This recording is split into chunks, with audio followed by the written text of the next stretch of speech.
at Weymouth and Portland National Sailing Academy. I'm your rib driver, Alex Rhodes. Here's your cameraman, Mark Turner, just getting his lunch. And James Mills. We've had a delayed start to the day, but the just launching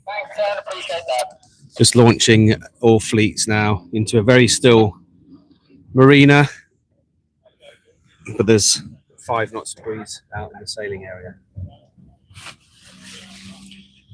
What I've discovered already is that I can not talk quite as much as James, so when he's finished his lunch, I'll hand it over. But thought it'd be nice to see the launch.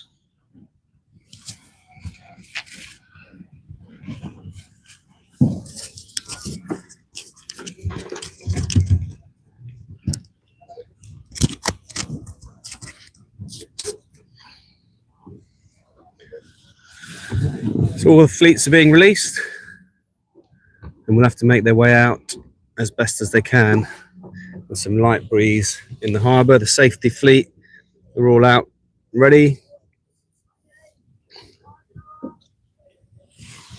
And here we go for day 2 of the ILCA National Open.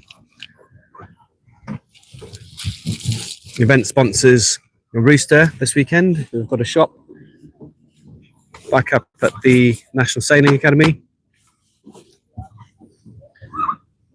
Let's go and find some sailors to have a chat and see how they're thinking about today. So the thing for today for them is to keep themselves focused. Hello. Oh, Felix, here we go. How are you today? Yeah, very good one. So we're talking to Felix Harl at the moment. Better than GCC revision, eh? Yeah. Just talking to your dad earlier. Is it well? Theo, good? Good. Okay. Right, if I hand that over to your good Sal, Gracias. give you the old microphone. Are we on then? We are on. We're on. Okay. Welcome everybody to sunny Weymouth. The most pressing matter is, Mark, what was in your lovely volunteer baguette today? Ham salad today. Standard ham salad. Yeah, I've got an upgrade on that. So, what did you have, Alex? What did you pick I up? haven't had my lunch yet. Ah, Too focused on the job. he's too focused on the job. I can report that I had a chicken and bacon baguette and it was delicious. Very good. So here we are. They're launching. Delta flag's gone up. It's now 11:40. We've had up to 5 knots of breeze. At the moment, it's not a lot. It's quite warm though, so this cirrus cloud might burn off. We might get a sea breeze. Clearly, that'll kill the gradient wind if it does. But a little bit later on this afternoon, we might get a sea breeze. There'll be a change of direction and change of wind pressure. So I'm just going to take hold of the boat whilst we're now moving, as we watch the mainly ILCA 4 fleet launching.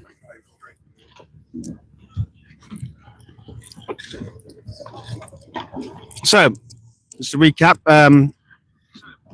look at my results. I believe the ILCA 4 fleet yesterday, the most consistent boat was Tom Simmons from Brixham. So he got a couple of seconds, third, not first, I believe. Just going to look at the results now. I will tell you if I see Oscar Rowe, yes.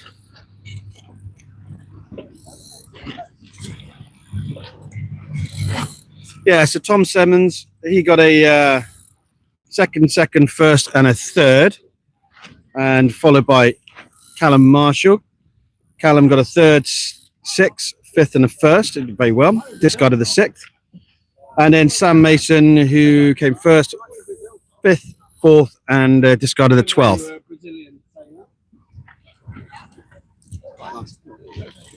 Yeah, you are. Basically, that's the way to start a nice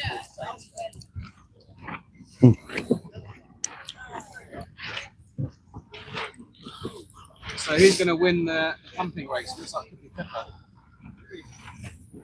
So a nice little chat amongst the 4. So we already have sailors standing up, doing the kinetic movement on the boat to get some propulsion as we drift past the current leader after day 1. He's going to lose the pump on the race now.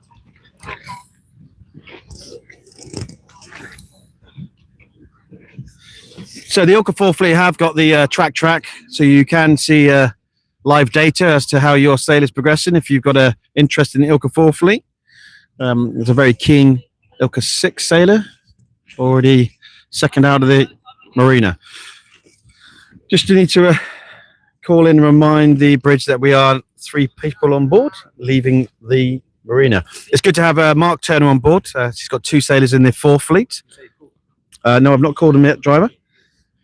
So Mark's here today. He's going to be our cameraman. It's needed to be an octopus yesterday with Insta 360s, phones, 2 VHFs, hand on the boat. So we've got Mark on board today, which is great. We are a safety boat as well. And we've got a driver is Alex Rhodes. Alex got an interest in both the 6 fleet and the 4 fleet. So his son Finn is in the 4. And Ethan, his son, is also in the 6th fleet. Yeah, okay, thank you. Over.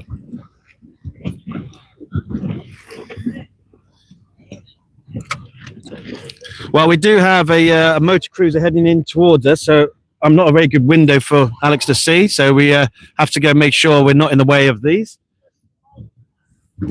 So we're going to push all the fleet to the left-hand side. We'll just spin around and we'll gently direct our sailors to move over to the left-hand side of the channel to allow marina traffic to go out. There's a few fishing vessels and pleasure motor vessels coming in and out all the time. If you can keep to the left channel to let these motorboats in, thank you very much. Pretty much all of the sailors are now stood up in their boat, rocking it to make it go forward. Keep to the left channel, people, please. Motor vessels coming in, so stay left. Thank you so much. Yeah, so we're just making a little bit of a channel for the traffic to come in and out as our 180 boats make their way slowly out to the committee vessel. So you can imagine we've got a line of safety fleet ribs to the right of the fleet, just making sure we marshal them safely out of the channel. And we see more and more of the ILCA 6 is now taken to the water.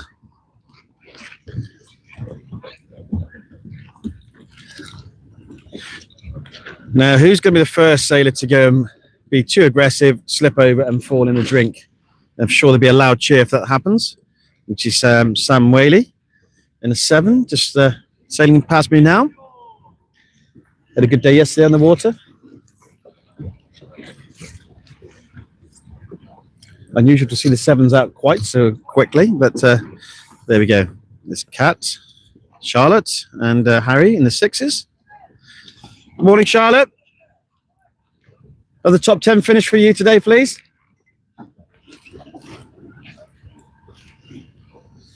Sailors just hydrating, taking their food and water on whilst they can. Some of the more experienced sailors are deciding to go and roll jibe the way forward, which is all well and good, but you're going to expend quite a bit of energy doing that. But it does give a bit of a look at me. 65, now leaving the green there. You'll be in. Take a safe time.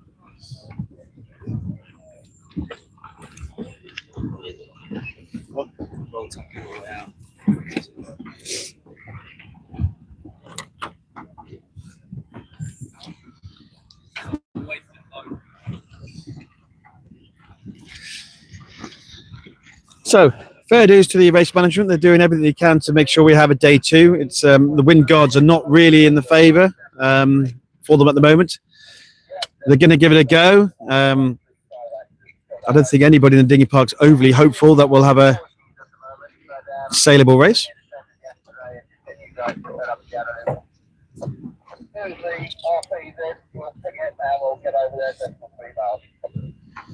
Just listening to the VHF at the moment, just talking about the wind direction and speed. It is marginal, I would describe it as. and not marginal in a too much of, obviously.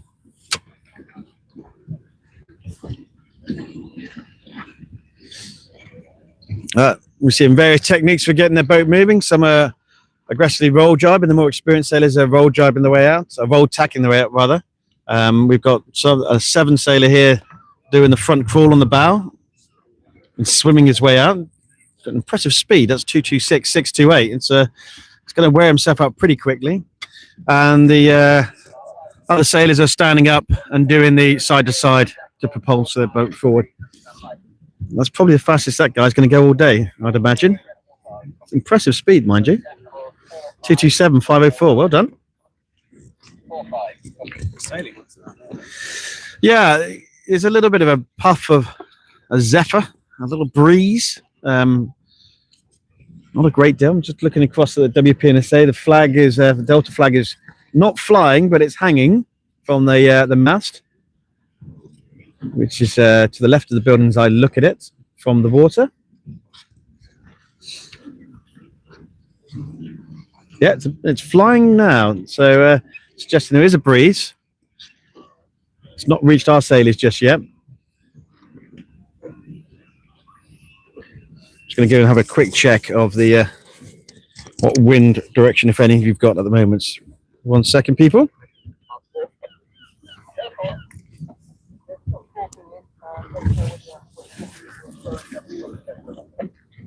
Yeah, do you want to put it in square for 150 on the gate, and then it's an easy drag back on 4S if you need to? Well, it's suggesting it's on their port beam at the moment and about on about 320. But you know, there's wind doing all sorts of things. Aha! Well done. We have our first capsize. Congratulations. You win the prize. If you look out towards the marina entrance, you'll see there's a fully inverted ILCA.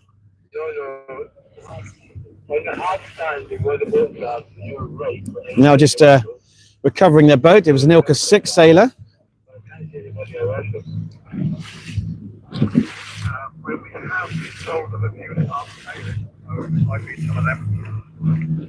Okay, okay, thank you very much.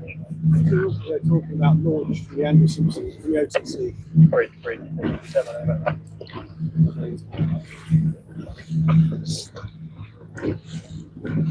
So there's more pleasure motorboats going out. The marina.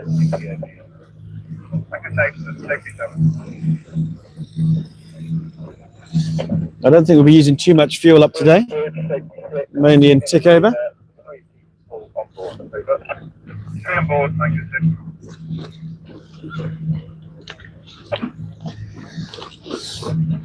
For reference, we're now just leaving heading out of the marina.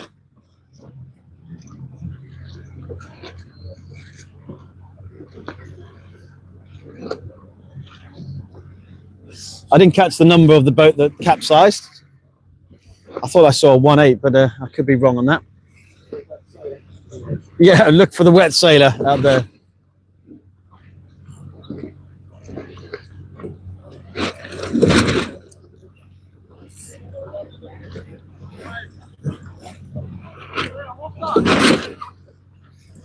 There's Leo Yates standing up.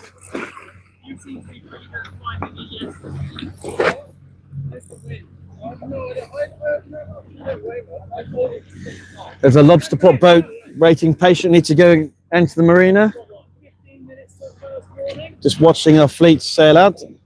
There's the ILCA 6 that went over. There I can see them. Looking a bit damp. It is a...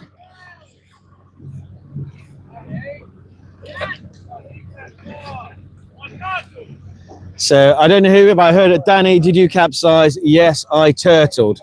So he seems very happy with himself that he did invert in the marina entrance. And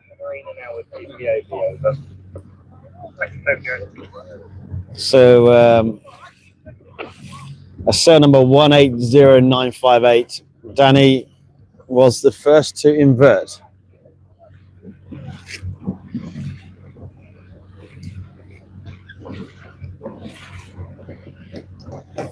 Alex? Well, some people are opting to take the more horizontal approach to sailing. There's an ILCA 7 sail in front of me, just catching some sun, lying down, relaxing.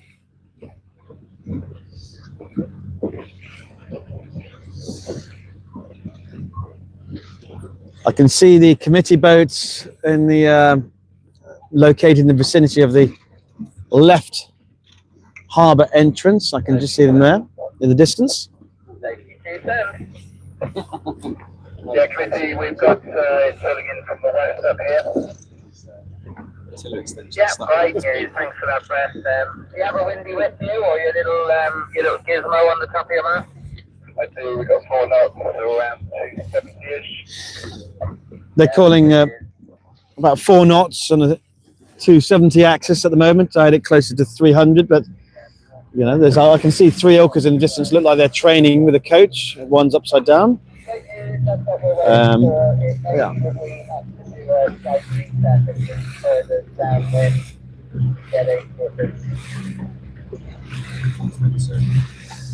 Yeah, as Alex Rhodes stood up on his bow,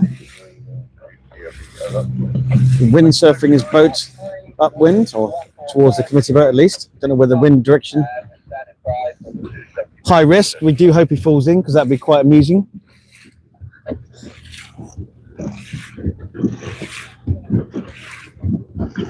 And spotting that here, the camera boat's coming towards him, he quite rightly decides to sit down before he falls over.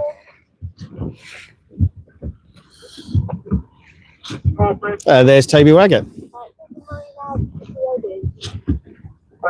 Toby found himself in the protest room, protesting. I don't think he was successful on this occasion. Last night, he's closely following Sam Whaley.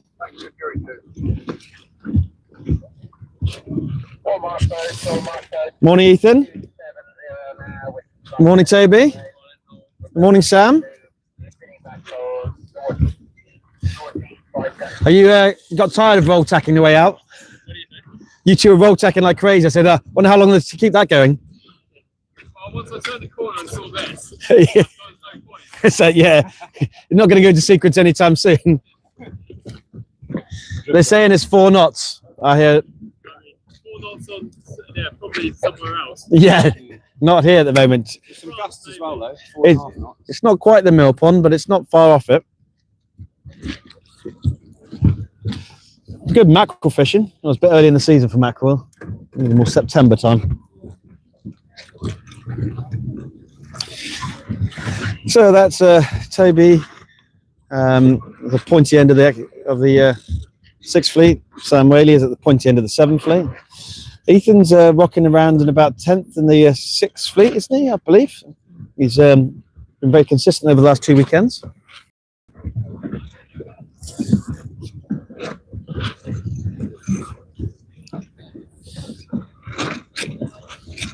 Now, Sam Whaley fans his main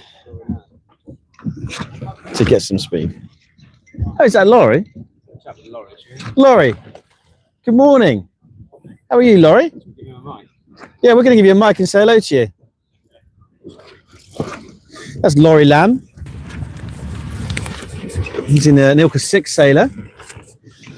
He looks about 43, but he's only about 13, I think. But he's always been a taller chap. And we're just sidling on up to Laurie Lamb. Hello, Laurie. You can take that. Don't throw it in the water. How's it going? Yeah, it's going all right. Hang on 1 second. Take that beer, chef. So, Laurie, what do you see? What's your thoughts from today? Not a lot of wind. Do you think we'll get a sail in? Maybe. What do you think of the chance of a sea breeze? Is that a possibility? It could be. It's quite warm, so Yeah. there is a chance. And if we do get racing, what kind of objectives you got today? What does a good day for Laurie look like? Probably just keeping boat speed. Not too many tacks or jibes. Yeah. So yeah. And Laurie, I mentioned just a minute ago, you're a taller. You've hit your growth spurt quicker than most people your age. How old are you now, Laurie? 13. You are 13. Yeah. Wow. You don't see many 13-year-olds in the ILCA 6. So how tall are you? I'm 5'11". 5'11", 13-year-old. I bet Yeah. it's your mum's Claire, isn't it? Yep. I bet Claire spends a lot of money feeding you up, and yeah. So, how do you find it racing against Olympic sailors in the 6th class? It's quite hard, but it's a good experience. Yeah. And what kind of, if you don't mind me asking, what kind of weight are you at the moment then? I'm about like 76, 77, I think. So you're pretty much bang on for optimum for an ILCA 6. Yeah.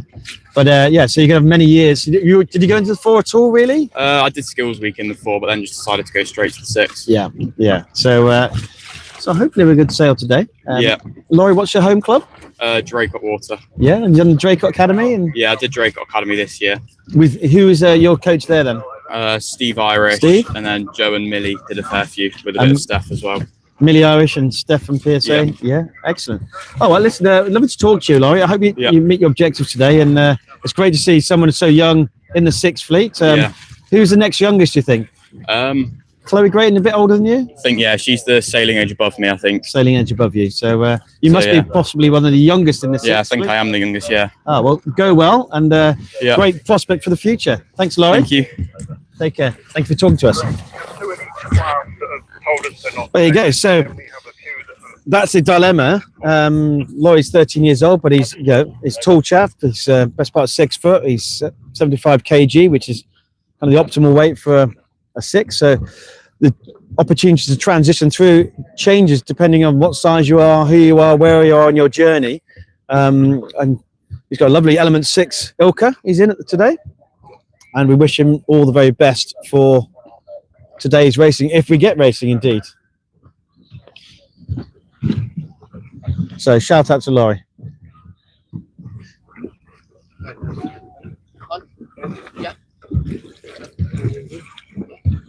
Ah, Donegan, he's your crew. How can he be your crew? Oh, right. Because we were a bit heavy now. We were quite over the optimum weight, so we did nationals. We did nationals. That one of you over, I think. Well, no, I was a bit heavy, right? Because most of the other people were What's- like Laurie's age. So how old are you then, Ben? Well, I'm 16. You're so it's a 16. bit of an age gap. Yeah. It's normally you have quite a small crew in the Fevers. Oh yeah, not but I mean, concerned about one of I those. picked up a beast, so that's Picked up a beast. That's Ben Angel referring to his former Fever crew member as the Beast, as we know. So Ben, what's your club? Club Draycott Water. Another Draycott Sailor, all at the performance mecca of Draycott, under the tutelage of the likes of Steve Irish and Millie Irish and Steph, with Dave Rowe and Joe Rowe and Oscar Rowe. Yeah. We also have sailors such as Jess Powell. So quite a lot of talents come out of Draycott over the years. Yeah. So have you been in the academy this winter? Or? Oh yeah, I've been in the academy for quite a long time. Yep. And where's most of your winter training been? Most of it's been at Draycott. Yep. Yeah. And how'd you get on? Can you sail last weekend? And I did say at Warsash, it wasn't great for me. it wasn't great for a lot of sailors. Don't worry. I didn't like the tide. Yeah. Oh, and actually, just while we're on Warsash, thanks for letting us use the channel. Well, yes. Thank you for Ethan. Ethan's dad, Alex, reminds us we're on Warsash's live stream, a YouTube channel. So thank you very much, Warsash. So from a Draycott sailor, then, going into quite a tidal venue as Warsash. Yeah. What did you learn about going around the Windward Mark? What did I learn? I learned that you can do a lot of spins for hitting the mark. You could do a lot of spins. So did you do any spins? I did lots of spins, yeah. Lots of spins. I felt a little bit let down by the fleet though, because you do your spins and not many other people would. So, yeah, that's that. We did observe that from the media boat that there's a lot of sailors who are sailing by the letter of the law and the rules and sailing in good spirit by doing their turns, and some not self-policing themselves and just propelling and getting round come what may, irrespective of any rules or infringements. But well done to you, Ben, for playing by the rules. How are you doing after day one? Day one was pretty good. Yeah. Enjoyed it. Good. It was quite nice. I liked the left. Oh, did you? Yeah, I liked the left actually quite a lot. Oh, we've got a bit of a breeze picked up. I'm gonna You're sailing off in. dump my sheet quick. Yes, yeah, don't want to capsize. We're worried about a mic, but Yeah. Ben's just accelerated away from our rib at the moment. There's a dark patch we can see off to our right, which indicates there's pressure ahead. Yeah, so getting the ley lines then at Warsash was quite a thing. Did you get caught up in the ILCA 4 fleet? Oh, that was the annoying part. You'd get there and you'd have to work your way through. It was quite hard to do that, Yeah. especially with the tide. So those of you who are watching Track and just looking at the 6th fleet, Yeah. wouldn't have the 4 fleet overlaid there. So if you think you're looking at the 6th fleet going around the Weymouth mark, you'd have to double that number again, because the 4 fleet was also going around the Weymouth mark pretty much at the same time, which caused utter chaos Yeah. last week. And good learning. So what are we trying to get out of today then, Ben? Out today. Well, I mean, the wind started to pick up. I mean, there's supposed to be a 180-degree shift at some point. Yep. So that'll be fun. Hopefully it's not in a race, Yep. because that would be bad if it's in a race. Do you target your old crew member to go and make sure you're in and around Oh, him? yeah, we do chat before races. Yeah. We bounce ideas off each other. Good. It's quite good to do that, because gives you alternate perspective. So that's quite good. Excellent. Well, listen, before this wind hits you, I'm going to take the mic back and wish you all the best for today. Yeah, thank you. Ben, thank you very much. You're about 10 boat lengths towards a little bit of a puff in the wind. I'm going to hand this back to my AV assistant. Thank you. Most of this wind before it goes. Yes, the committee boat's down to your left. So we just see Ben heading off to the darker patch of breeze, which is And I'm seeing that up underneath. So I'm just listening to the VHF. I think it's just a matter of being patient. We're going to course in as soon as we can, and we're ready to go. So just for the VHF conversation between race managers, it's just been a little bit patient, making sure the breeze is settled in a place where they can set a course. We are in that wind patch now, which is I'm looking at the top of the fleet there. They are all sailing now, so they're not roll tacking or standing up or swimming the boat towards the committee, but they are all sailing towards that direction now. Got momentum. I'm just going to go and do a wind check, see where we're at. It's not 100% accurate. This is pretty much my best guess. Oh, hang on. Goodness. Well, that is a change. 210, 220. Is that what the... Yeah. Not much. No. Alex is driving and is... I'm only got a 140 here, but I think we're about 4 or 5 knots of breeze. Yeah. It's going to be a difficult day. Well, Insta 360 today, so now we've got Mark who's recording. That means I can potentially get my Insta 360 into some action to add a bit more media.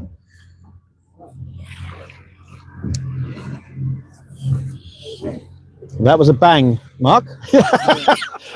Other than that, a big bangy noise, bangy type noise, I can't tell you exactly what it is. What do you think? Fine waves now? No, I don't think so. Yeah, I've heard that 165 at the moment, high speed. I'm just looking back at the marina. I can see the last of the ILCAs just departed the marina there. You can see a few sails in the boat park flapping. I think they're skiffs. Can't see from this.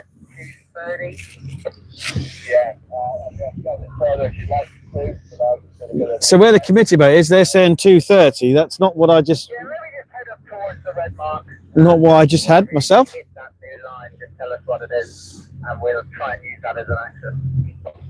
Yeah. How do I go now? As I said to Heinze yesterday, he would be a principal race officer. Too much wind, not enough wind. Wind moving all over the place. And we've got 180 sailors here who all got the opinion themselves and clearly are all race officers themselves. So it can be a lonely place doing that job. But I wouldn't do it for all the tea in China. But it can be hugely rewarding when you see a huge fleet like we've got here today, getting a race in. Now, they did a very good job yesterday getting 4 races in. I think did well to do that. sailing in a harbour means there's less transit time, so they afford us the opportunity, and they took that for a long day on the water. So I'm just sailing alongside Tom Simmons. He seems to be sailing upwind, so he's just getting his numbers and sailing away from the fleet, but they're enjoying the upwind sailing. Hello, Thomas.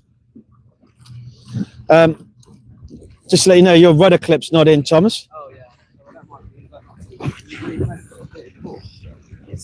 Don't want to lose that. It's not got right. It's not got right yet. Well, I had a completely different wind angle to what they're reading down there. At the moment, it's still level. I think we've got numbers left from yesterday. That's what you're doing. It's just tracking your numbers. Yeah. About 30 degrees left. What it was yesterday. It's still got a couple. So what do you read? About 080. I'll like this kind of number. Yeah. So it's 120. yeah. I mean, there are 4 different readings from 4 different positions on the course, and they're all quite different. It's definitely not filled in. It's still right. There's still a pressure here. You are sailing. What do you reckon? 4 or 5 knots? Breeze? Yeah. I think it was similar to what it was yesterday. I'm just handing Thomas the mic. Thank you very much. I mean, I guess my concern would be what the race officer is talking about is it's difficult to go and set a race course if it's bouncing around. Yeah, it's definitely not consistent yet. So they're calling 2:22:30, and yeah, I was just on 120, so that's about 100 degrees difference in. Well, Yeah. can't be more than.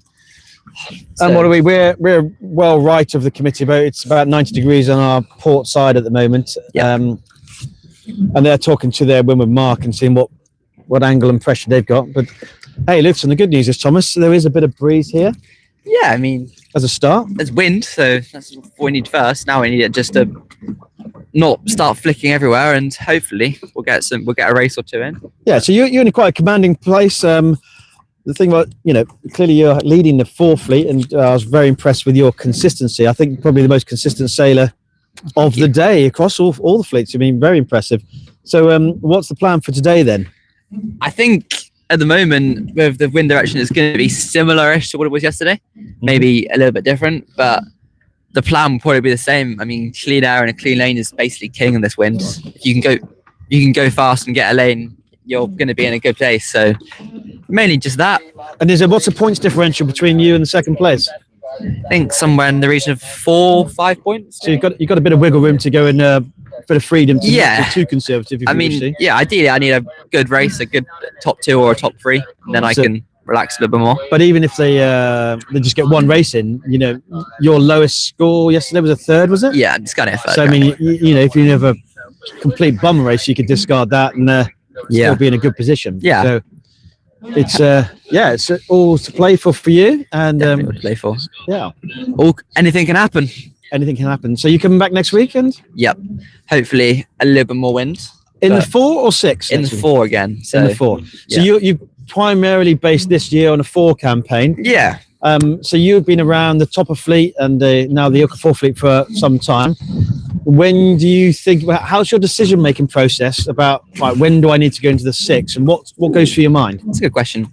For me, it's mainly about just physicality and weight. I'm still quite small for the 6.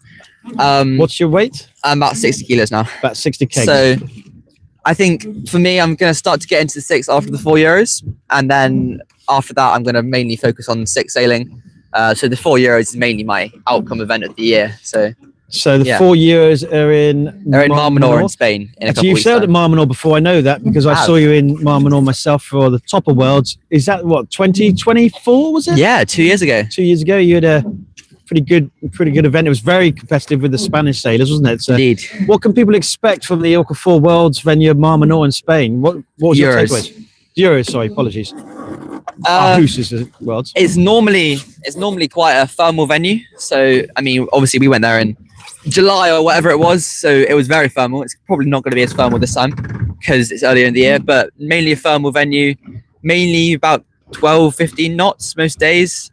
Obviously it's the Med, so anything can happen in like April. We could get a big storm or it could be no wind. So but mainly 10 to 15 knots, choppy, and It's a short chop, warm. isn't it? Yeah, it's quite similar to here in many aspects, in the way that it's kind of a inland lake kind of thing, whereas Yeah. this is a harbour. So they're quite similar venues. So it's good training.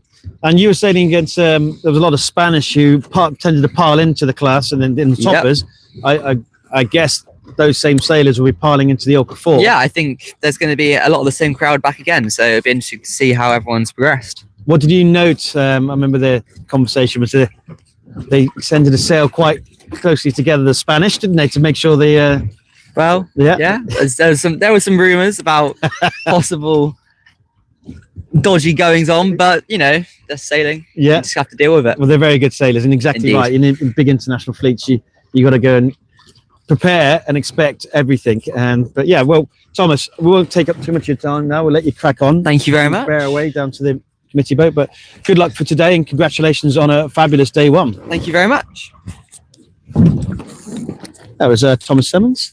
Tom, you forgot to go and give a call out. Who would you like to go and reference? My parents. Yeah, come on. You can say that later. Who'd you... Yeah. Mainly rockfish and Ovington boats. Rockfish and Ovington boats. Yeah, well done to them. Thanks to them. Big supporters. And obviously, Evie and Sean Simmons. And obviously, my parents. Yes. Thank you, Thomas. A very accomplished sailor from a hugely experienced family of sailors. So, Thomas's grandfather, Dave Oliver, he's former Commodore of Saltaire Sailing Club in Cornwall. Mother, Evie Oliver, a very accomplished sailor and yacht racer herself. Sean Simmons' father, he is a sailmaker and very experienced sailor. And Thomas's uncle, Andrew, based out of Warsash. He sails with the Goslings on the very well-known JPK 1080, which is called Yes, won Cowswig many times. He's also a TP52 bowman in his day. So it does certainly help if you've got a very pedigree of experienced sailors and racers. That does definitely give you an advantage. And they'll be supporting him today. As he should be a favourite to go and make sure he comes away on the podium. Even if there's a bad race, if you get one race in today, he'll have the opportunity to discard that because he's never been off the podium yesterday with the 2 2s, a first and a third.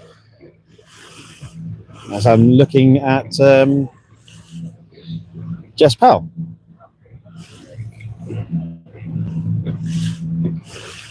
Sailing towards some port. Interestingly, she's sailing upwind, going the opposite direction to what Laurie was when he was upwind. So that gives you an indication of what we got. So Jess is crossing port over and just crossing Harry Mills on starboard. I know Jessica likes to go and be in the zone before the races, so we try not to go and disturb her right now.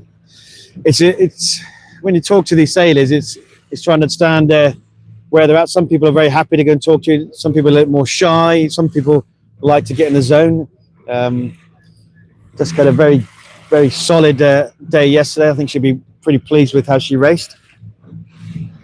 She's probably the leading female in the ILCA 6 class.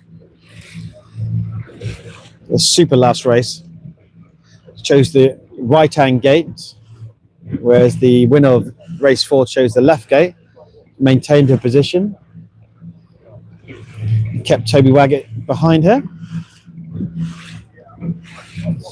As I'm looking across the ILCA 7s, you can see Mickey Beckett there, Sam Whaley. I believe that's Finn Dickinson they might be talking to.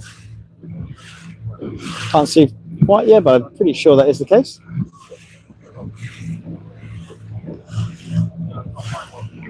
We're just making our way towards the committee boat, and I'm probably showing Mark showing you, but there's a AP flag.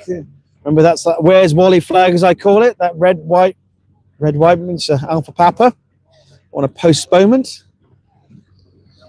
AP obviously standing for answering pennant, so that's what the AP stands for. But it's the red and white Where's Wally flag is flying. I can see Neil Collingwood looking up into the wind. Hindsley looks relaxed as he's cruising social media on his phone. or looking at forecast, which is probably more likely.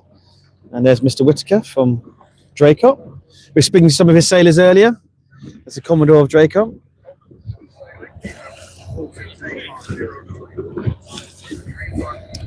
Quarter past 12.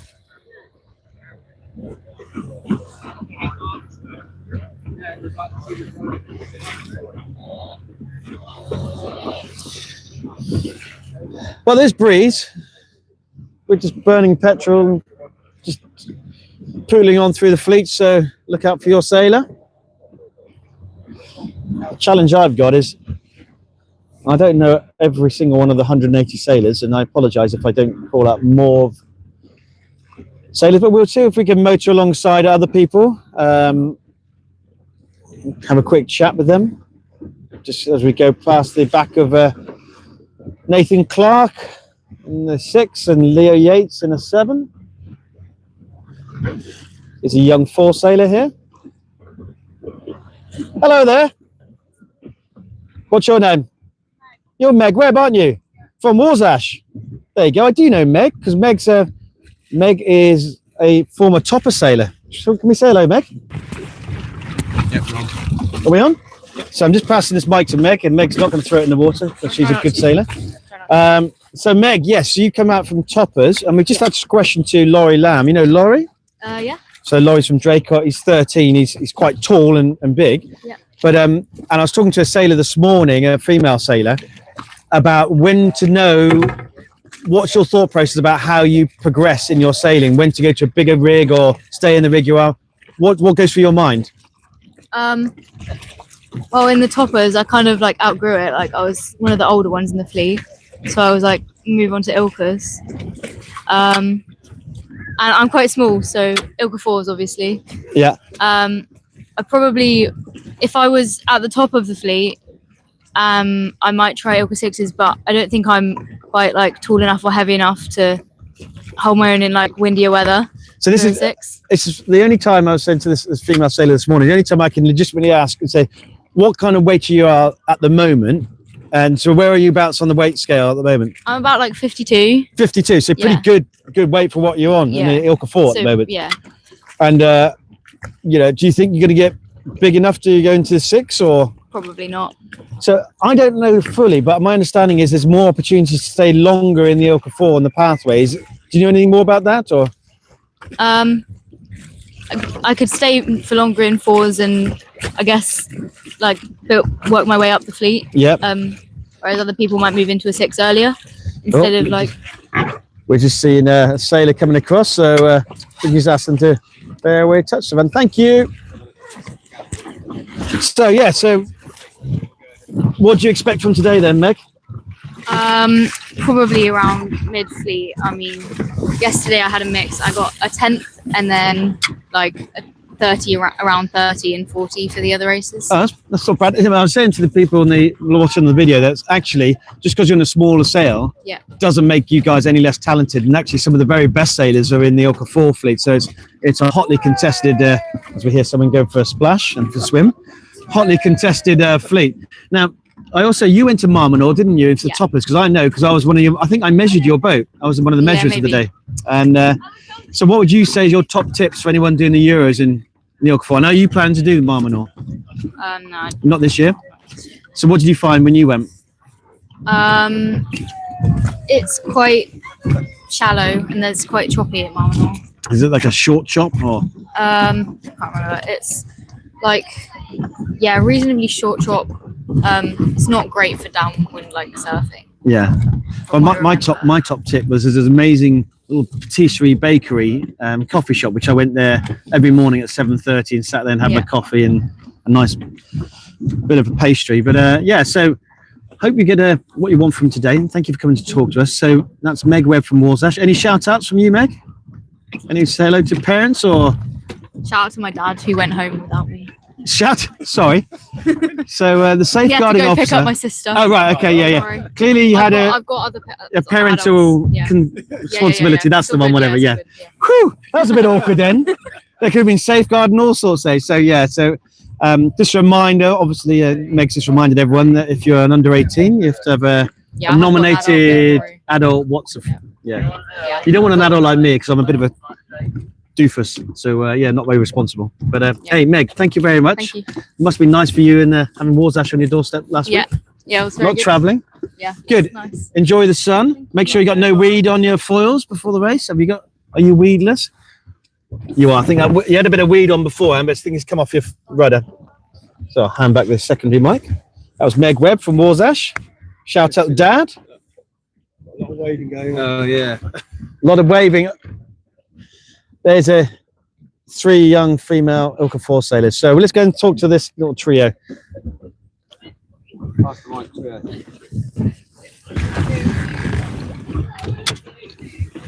Morning, all. Do you mind if we come alongside and have a little chat? You wouldn't mind? Oh, okay. We'll go off again. We'll wait for that. We'll wait for the chop to go through because we don't want to damage your boat. So, who's going to hold the mic then? Or are you going to pass it? Just make sure we don't touch your boats because with the chop we will not damage your boat because we'll have parents shouting at him. I'm not driving. Alex. Yeah, Alex. So I'm going to grab your boat and then make sure we come alongside you as opposed to if you hold on to that because you're in the middle. Oh no! Yeah. Oh, do I need to come here? Okay, so we've got to be careful. We don't want to damage any gel coat. So who have we got then? I'm Tara. Tara, good morning. I'm Pippa. Good morning, Pippa. I'm Faith. Faith, good morning. So what clubs do you sail at? I sail at MVYC. Where's that? Norfolk. Oh, Norfolk. Oh, on the boards. Oh, very good. And what about yourself, Pippa? Oh, I sail at Burfield. Burfield. And what yourself? Snetcham. So have you known each other for long?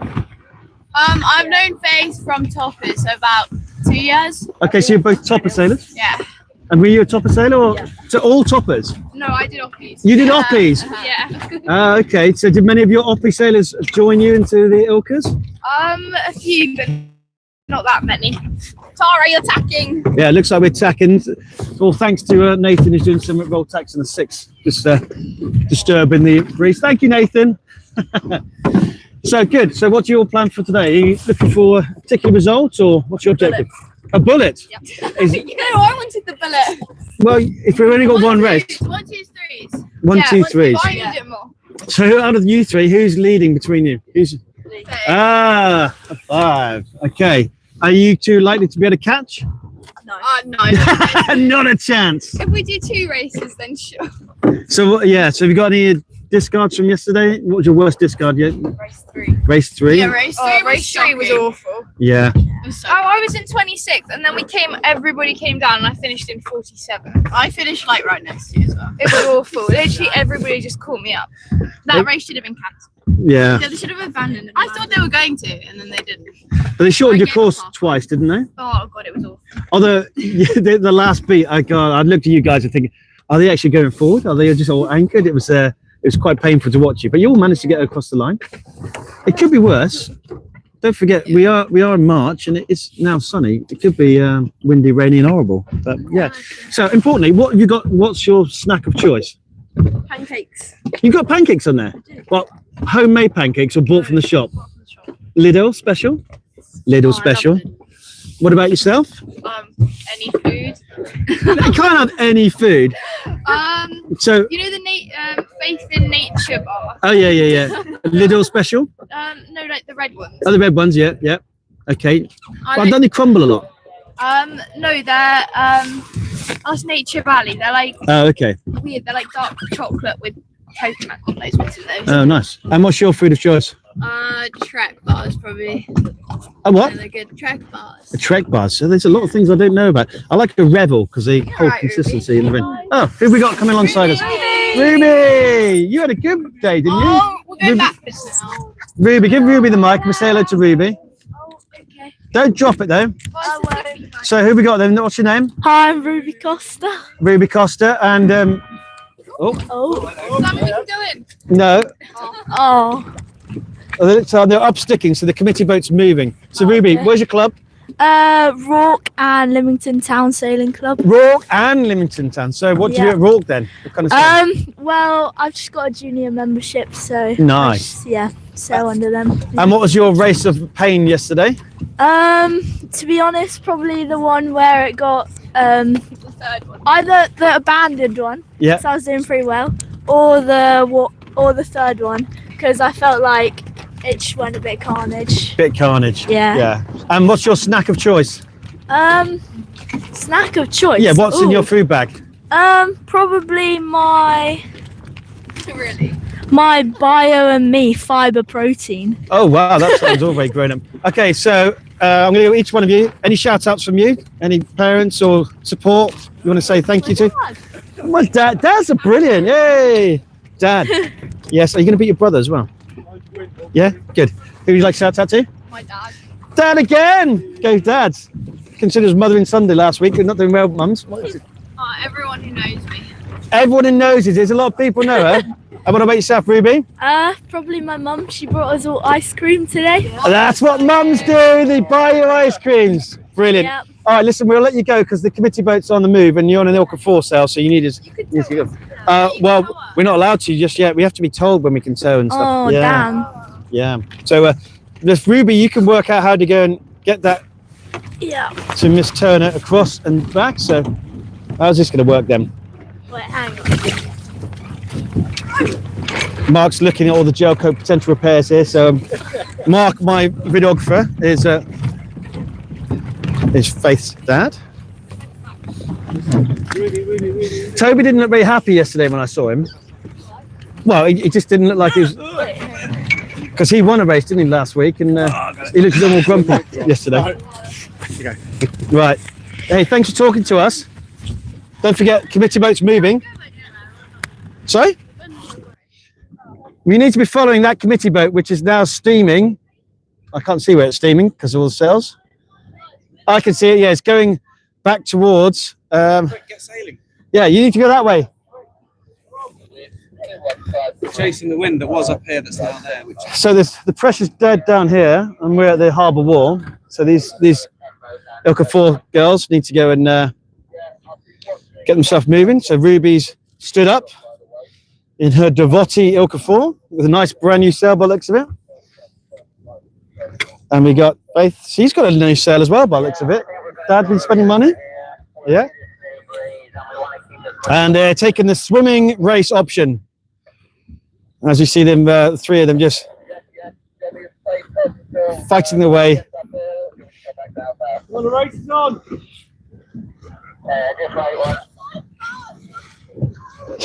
I think, yeah, Pippa's in the lead.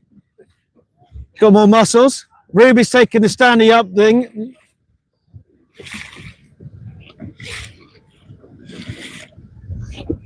There we go. It's really lovely to see the friendships across there. You have 3 or 4 different sailing clubs there, and all different parts of the country coming together, building friendships, lasting friendships, which will go and see them hopefully through the pathway and beyond, and in life. And they'll always have these cherished memories of, in this case, swimming against each other. Although, yeah, they're starting to fatigue by the looks of it. We can't, yeah. Oh dear, cameraman's offering a tow and they're taking that away. So yeah, we're not allowed to tow unless we're told we can tow, and of course it's a safety situation. But at the moment, there is no safety issues. We're still on an AP. We're just up sticking and moving to some more pressure.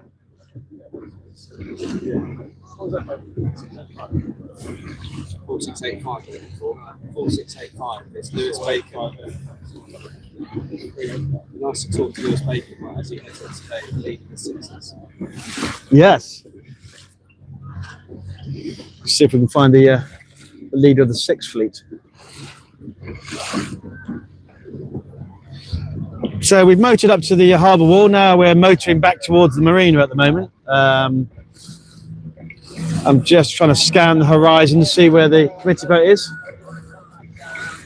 We're kind of pointing towards Castle Cove. Yes, I can see it now. It's on our bow. So it's kind of adjacent to Castle Cove Sailing Club, a very, very lovely sailing club if you ever get a chance. A lovely veranda. Just across the way, opposite WPNSA.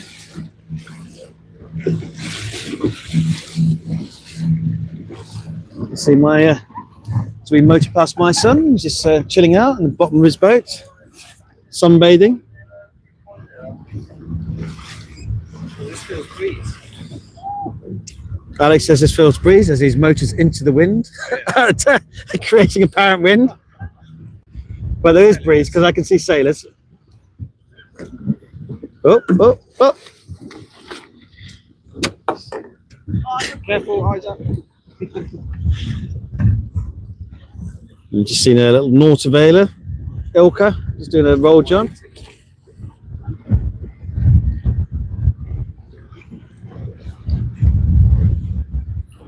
See Poppy Loxton.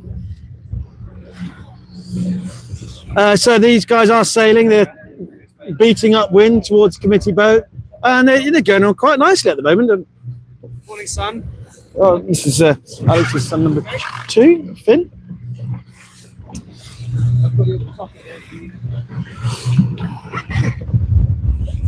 This is Lewis Bacon. I think we should try and have a chat with Lewis Bacon. Yeah, okay, so we'll see if he wants to talk to us. Of course. We'll just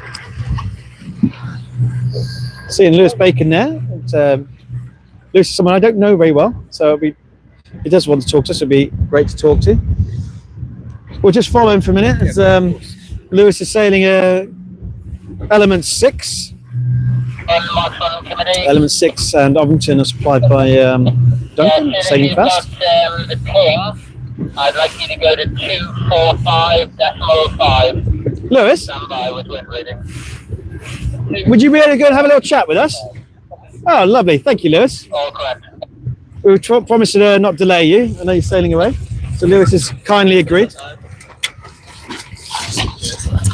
Okay, so just going to give you a mic there, Lewis. Yeah, no worries. I'll hold it. So, Lewis, in an ILCA 6, talk me through yesterday where you're on the leaderboard. I think I know where you are. But Yeah, so had a good day yesterday. you had a very good day. Yeah, first overall so far, which is nice. Congratulations. Got a 1, 2, 1, and then a 37.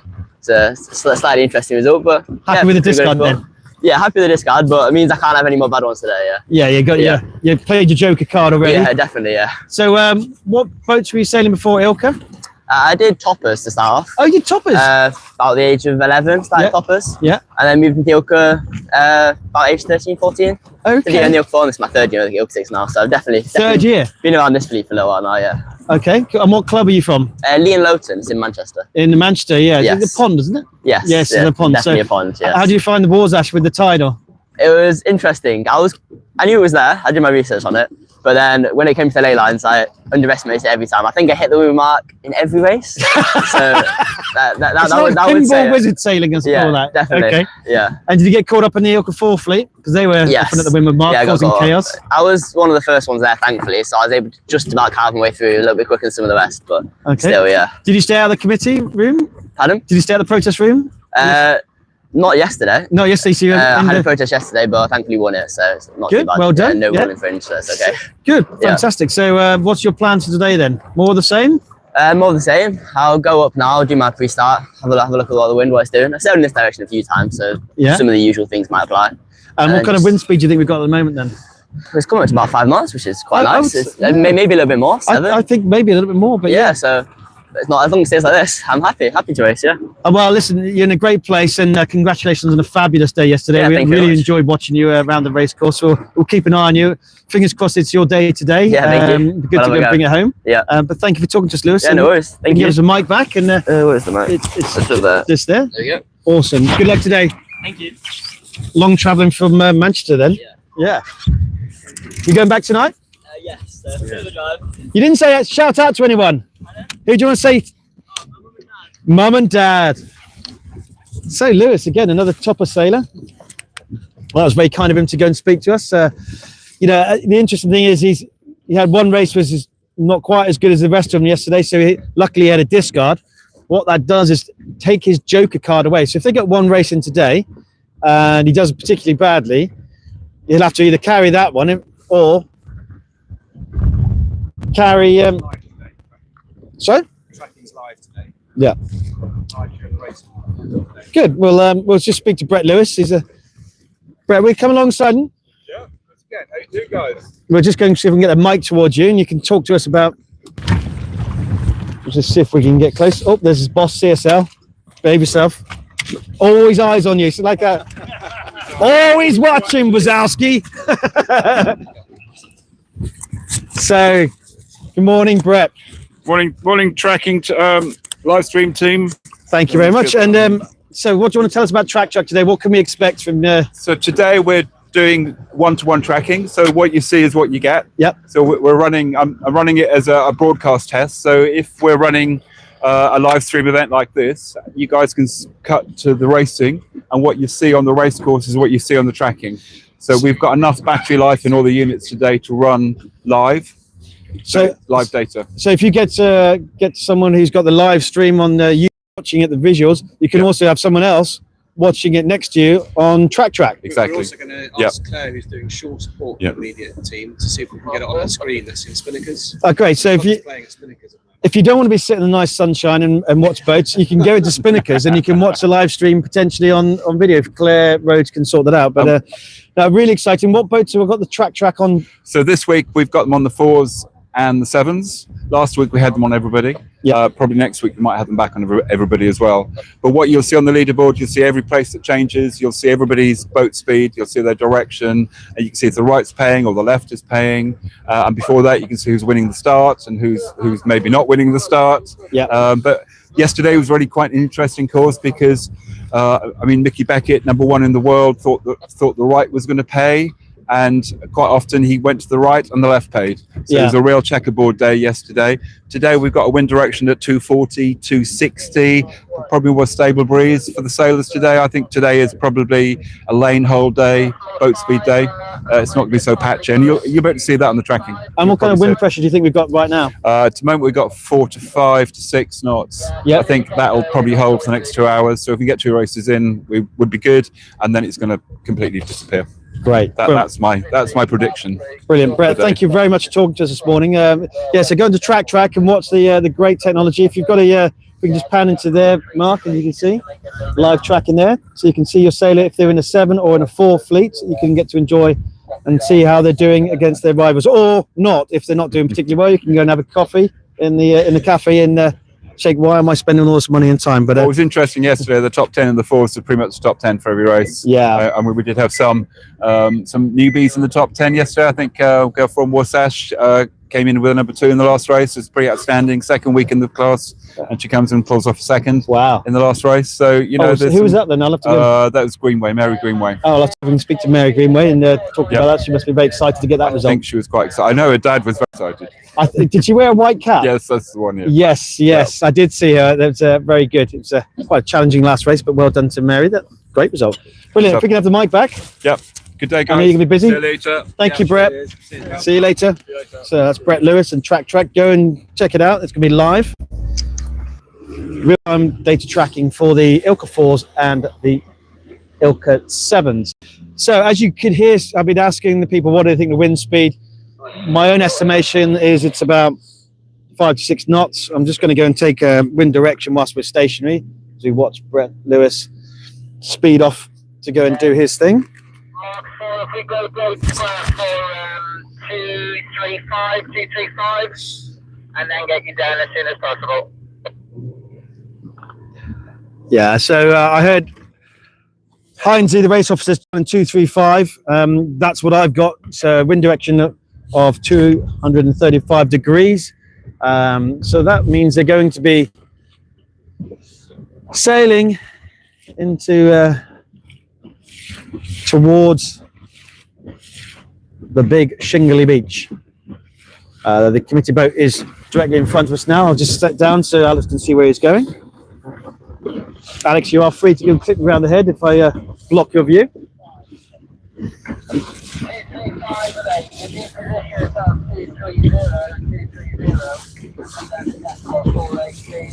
So the top of the course is calling 235 degrees, 8 knots. It's and Brett was talking about 2 races. I mean, who'd have thought we'd even contemplate 2 races about 40 minutes ago? We were thinking we have no races, and now we've got him possibly up to 8 knots of breeze. Looking a bit steadier at the moment, so they're going to probably go to 2 short races if they can. it's all about keeping patient. It's quite easy to cancel these and then face a bit of criticism, but you have to go and bear with them, bear with the wind gods, and hope that we get some sailing. No race management team like to cancel. We understand there's a huge amount of expense, commitment, and time and effort to get here for your sailors. Sometimes out their control, but today their patience, as we stand here right now, looks like it's paying off. We've got a breeze. I'm just sailing past the two jury boats.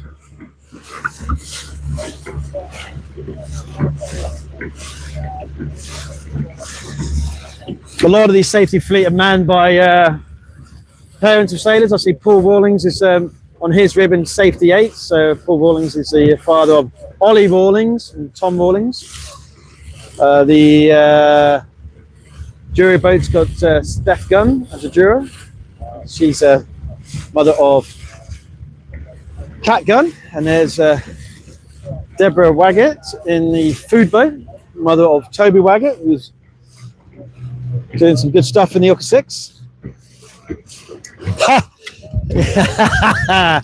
This is one for Claire Rhodes. Claire, I hope you're watching now. So Finn said he didn't want his jacket. Now he's come alongside saying he does want his jacket. So mums do know best. We won't take the mick out of him too much because we're getting ready for his sailing. Hi, Finn.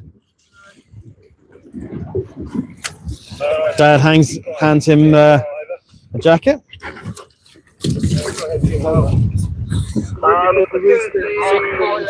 Our ribs turned into a wardrobe. Okay, we're at the committee boat. The Where's Wally flag, the Alpha Papa AP flag is flying. Indication we're still on the postponement. CSL is right in front of us. What layer are you putting on? Again, CSL boat is manned by Course Safety Lead Nigel. Ollie Mayo's father is supporting him, so Ollie Mayo's had a really good time. He's a very talented sailor from the Isle of Wight.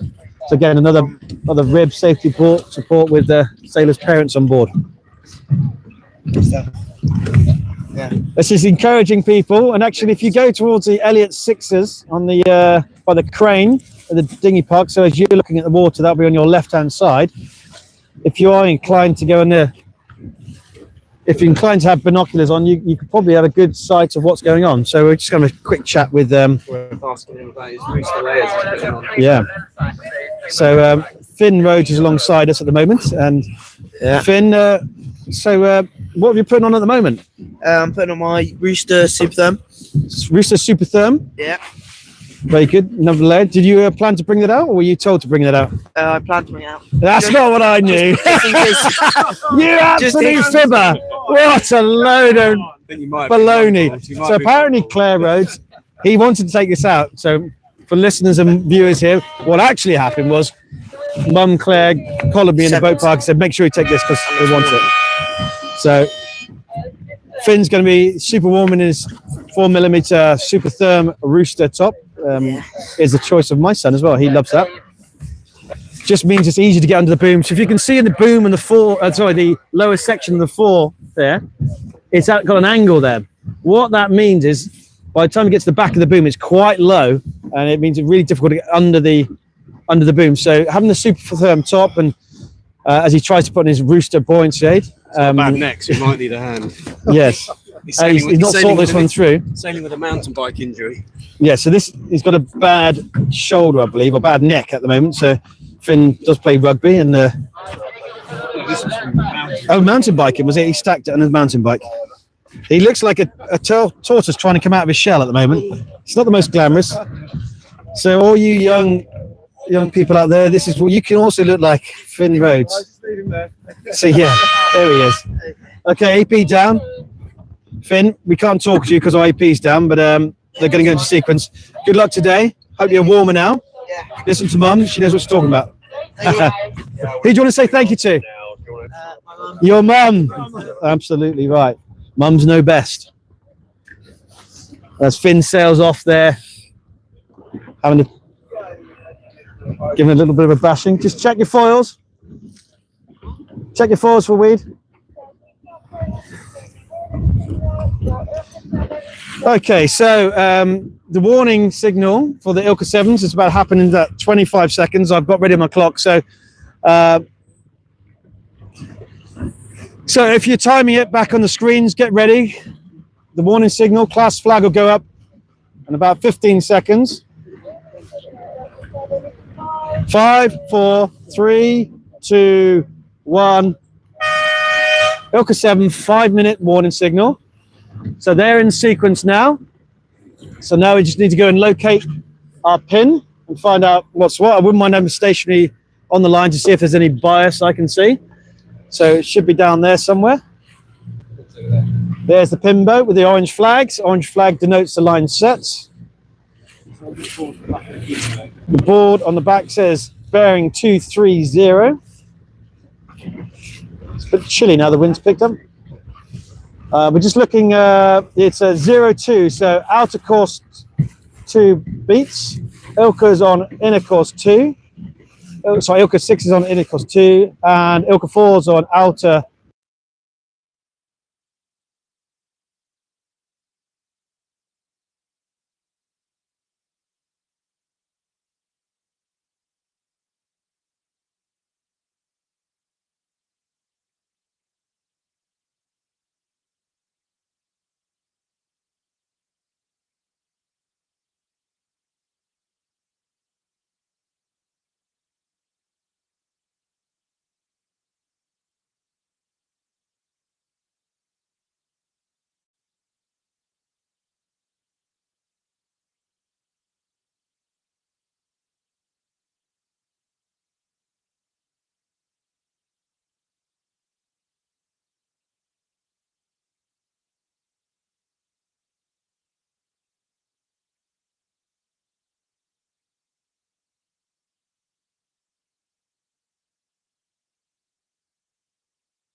are down at the pin end. Swap mics. Just swapping mics. 40 seconds to go. This is ILCA 4's race 5, day 2. There's 30 seconds to their start. The breeze is holding. We've probably got about 7, possibly 8 knots now. Who'd have thought that? Let's see, ILCA 6s all look. What's the ILCA 6s look on? Okay, we've got 10 seconds. Yeah, all the 4s are now going to the pin. 5, 4, 3, 2, 1, and they're away. That's the ILCA 4 fleet. Can we go around the back of the committee? Just a second. Race away. So good. No general recall so far. Everyone's happy. One of the sailors we were talking to earlier, I think that was Pippa. It's got a nice clean start on the committee boat. As the 6s all pile in there, we're just having a look at the board, see if there's anyone called. Nobody's numbers are up, which is good. So here we are at the committee boat. We'll just get out of the way of all these 6s, and we'll just follow some of the 4s up at the moment. So Pippa's here. We're following up. 2 female sailors on their own. A lot of nice big lane they've got there on starboard. Most of the fleets are tacking back onto port, not wanting to lose connection there. Let's see what we've got. Just looking into the distance there to see if I can see who is leading off the line. I can see Tom Simmons there. He's having a good start. It's probably about in the top 10 off the line, so he'll be pretty comfortable with that. For him, it's all about just sailing a good race, banking one more good result, and then he should be quite happy with the weekend's work.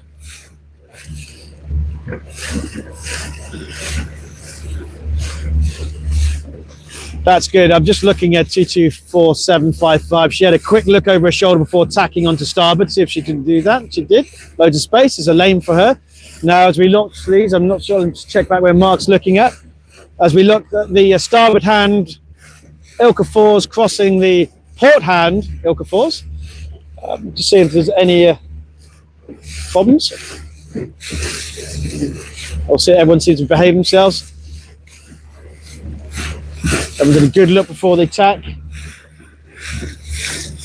As we motor towards the pin end of the fleet, we've got a jury boat far on the left-hand side. I'm looking behind me now. The ILCA 6s are all up the committee boat, ready to hit their timer for their race sequence. Yeah, this 4 fleet is quite spread right across the line. Now we're on the left-hand side of the track. There's still good pressure over here. I can see Felix Hall. We spoke to him earlier. Spoke to his father in the boat park. Older brother Theo, planning his next university trip. Balancing this, a lot of these sailors are in the 6 and the 4s. I'm potentially in the 7s. Balancing school academic life. It's very difficult. But this is a good release of the pressure of academia. Go out sailing on a sunny day. 1 minute to the 5 minute, the warning of the ILCA 6, so they'll be going off in 6 minutes. We'll keep an eye out for their gun. So if you've got a timer for the ILCA 6s, they'll be starting about 40. The 5 minute will be in 40 seconds.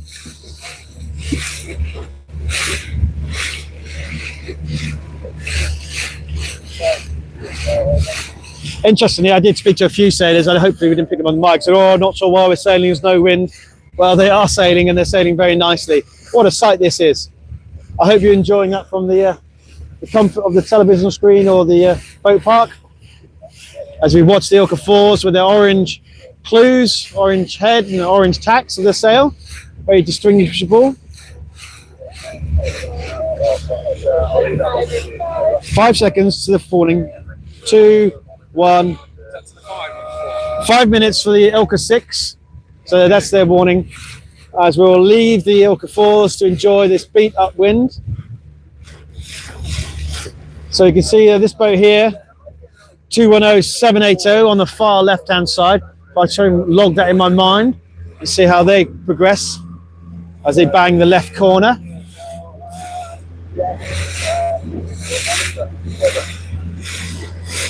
As I watch the ILCA 7s reach across to their outer loop windward mark. ILCA 7s there, quite bunched still. There's nobody split away. The top 8 boats are in close contention. So if you're out there in the dinghy park or on the side, if you look out now, you should be able to see the nearest boats to you will be the ILCA 7s as they broad reach down to their what will be their outer distance windward mark, and they'll make their way down to their leeward gate, which I at this moment can see to my left as I'm looking at it. So I'm looking at W Pinnace. So here's the 2 yellow cylindrical dumpy bags of the outer distance leeward gate. As the sailors make their way down to that from their windward mark, they have a choice. They can go around the left or the right gate. It'll be interesting to see where the majority go. The decision-making process will be, well, what side's the more wind on, the more pressure, what side paid. So if there's more wind going up the beat on the right side, they'll probably go on the left gate so they can get to the right quicker. Or if half the fleet go around, half one and half go the other, then they'll say to the race management, that's a pretty square course. So we've got now back at the pin end this time. This is 3 minutes and 13 seconds to the ILCA 6 start as we settle in to watch the ILCA 6 fleet.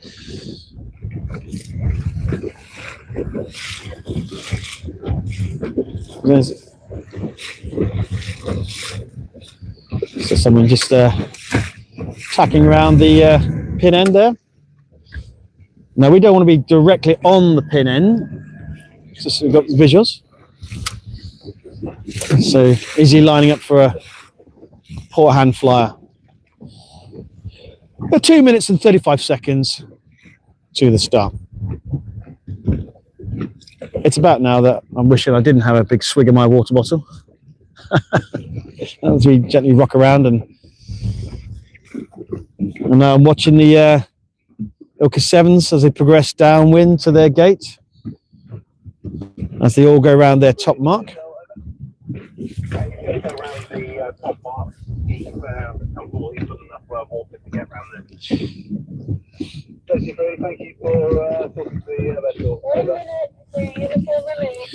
Okay, so it's 2 minutes to go to the ILCA 6 start. They're already lining up quite early. It's the biggest fleet. There's about 80 of these ILCA 6s, and very competitive fleet. Well, all the fleets are competitive, but so I'm just going to go and take a lower position in the boat so I make sure I don't fall over. Give you something to laugh at, and then make a meme out of, and then follow me around for my entire adult life. So I'm sat down in the boat. 1 minute 30 to go as they line up there. It's a bit more punchy from the 6s. There's a bit of sag in the line towards the pin at the moment. But I expect that to be, they'll all move up there. I can see John Emmett there in 216, 115. He's fancying the pin. Just going to check that.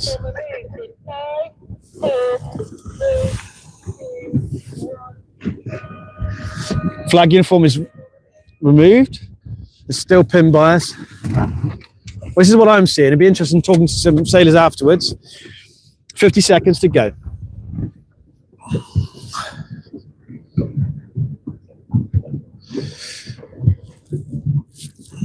As Mark is showing you down from the pin end towards the committee bow. As they line up with 30 seconds to go. As they creep towards the line.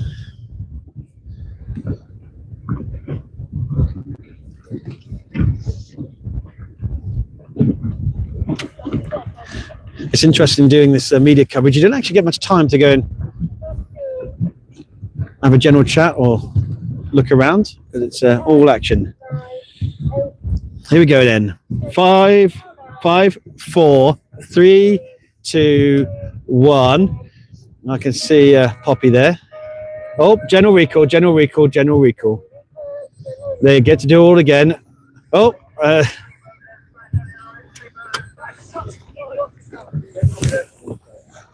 So that's a general recall for the sixes. As you can see, all the sixes will go.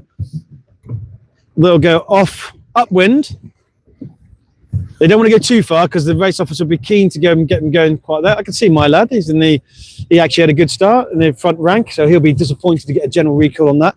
And but they get to do it all again because it was a U flag.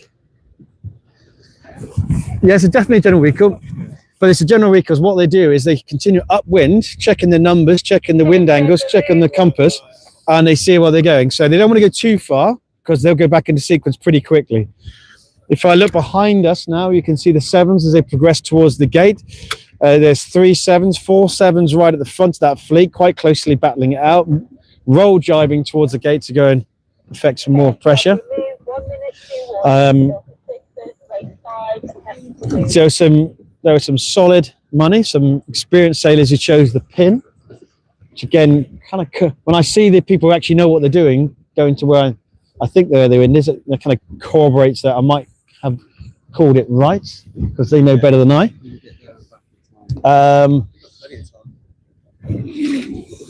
I think we should stay with the sixes just because we're in position, and they'll go pretty much in sequence immediately because Heinz is, there's talk about, you listened to Brett earlier, he was talking about 2 races. 15 seconds to warning. Okay, 15 seconds to going back into attempt number 2 for race 5 for the ILCA sixes. Warning signal in 5, 4, 3, 2, 1. 5 minutes to go. No doubt this time they'll go straight to black flag. Just remind again, black flag is where it's a uniform flag. If they have a general recall and you were over, you get a chance to go and rejoin the race and start again. If it's on a black flag and you're caught over, well, that's it, everybody. You're not allowed to sail until the next race.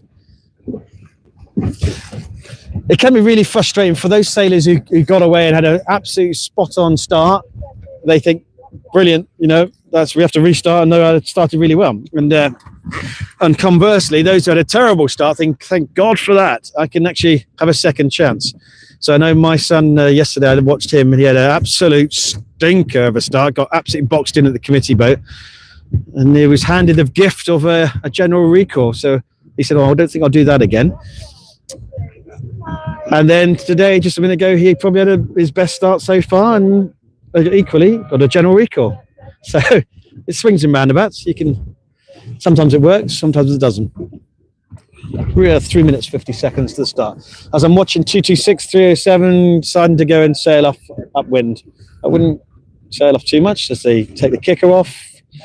Kicker's going off to go and denote they want to go back downwind. It's very difficult to go off wind with the kicker full on setting for upwind, so they have to release the kicker, and that opens the rig up and allows them to bear away downwind back towards the start line. 3 minutes 20 seconds to the start. It's often you see sailors standing up in the boat. As we look at 225 787, I think that's AP. So I called Adriana yesterday and got chastised in the boat park and said, call me AP. That's what people know me about. So AP was just stood up in her boat. See the red rhombus diamond at the top of the sail denotes that she's a female sailor. And they stand up in the boat and they're looking, projecting forward to the top mark, and where's the pressure, where's the wind, what's happening? It's an opportunity to go and scan the horizon. You hear lots of coaches talk about keeping your eyes out of the boat. If you imagine when you're learning to drive a car, you're looking at the steering, you're looking at the gear stick and not the road ahead, which is quite scary for your parent. I know my 17-year-old son is going through that process, and it's we've got lots of curbed alloys at the moment. He's got a tendency to drift into curbs and hedges and stuff. But yeah, so exactly the same. Stop looking at the gear stick. Look what's in front of you. So AP was just stood up there, checking where the wind is. I can see John Emmett and AP making their way back towards the pin. I can see Poppy Loxton at the pin. So there's 3 very experienced sailors favouring the pin. They started the pin last time and they're towards the pin this time. We are at the pin. Meanwhile, the ILCA 7s are all pretty much gone through the gate. Most of them have gone left immediately upwind. So obviously they're feeling in the left pays, whereas the if I look up the course, the ILCA 4s are all around their top mark and reaching towards the next top mark, and they'll be then heading back towards the same gate as the 7s. So 7s have gone through their leeward gate, heading back upwind. 4s are progressing across the top of the course to the outer loop, and they'll be soon, once they reach that yellow dumpy mark, which is probably the closest mark to WPNSA. So if you're there and you want to see your ILCA 4 sailor, the ILCA 4 fleet will be at the marina wall pretty quickly. As you can see, there's 2 ILCA 4 sailors I can see quite close together. Now we go back to the 6s. So 1 minute to go, black flag has been removed. And interestingly, many of the sailors are still there. So closest to us is Poppy and John as they pirouette, trying to fight for position. No doubt Poppy goes on the starboard now. We've got 45 seconds. So we've got AP, Poppy and John Emma all at the pin. I'm just looking further up the track. I actually just glanced at my own sailor. He's about a third of the way up the track towards the pin. So he's in the front rank. 30 seconds. Let's see if they get off cleanly. So many of the sailors have chosen exactly the same plan as they had beforehand. I think I can see Jess Powell there. She's in the front rank as well. Should be happy with that. Very good outing from her yesterday. Okay, 10 seconds to go. 5, 4, 3, 2, 1. There's John Emmett closest to us, with Poppy just a win of her, and off they go. 2, 2, 2. One's got a good start. There's AP's up there. Oh, there's Ben Angel, who we spoke to earlier today. So they look like they're clean away. As we're watching, we're going to just whip across there, across the back of the fleet, see what's going on there. Yeah, there is Jess.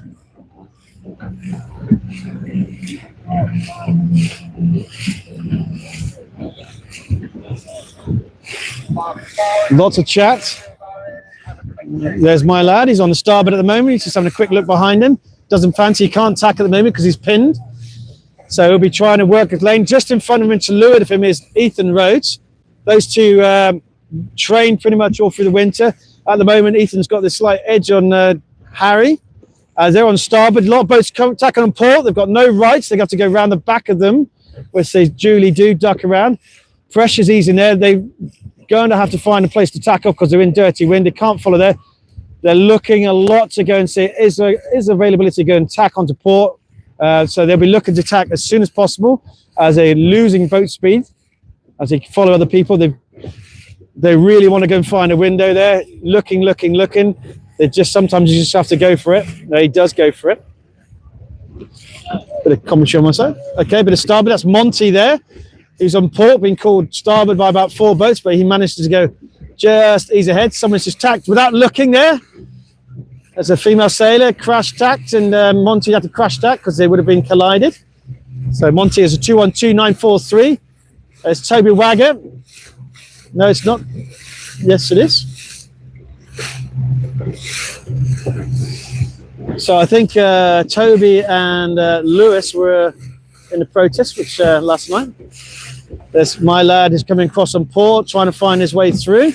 Just looking around. There's a lot of starboard handers coming there. Get caught in a bit of traffic. If you don't get off this line in an 80-boat fleet, you really have to work hard to go and find your way through. As you can see, all these sailors looking a lot to go and, have I got room to tack? What's going on?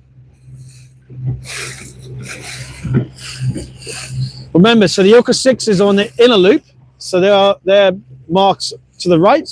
The ILCA 7s and ILCA 4s are on the left-hand loop. So let's have a check where the gate is. We'll hang here for the minute and we'll pick up the ILCA 4s at the leeward gate. I think is what we'll plan to do.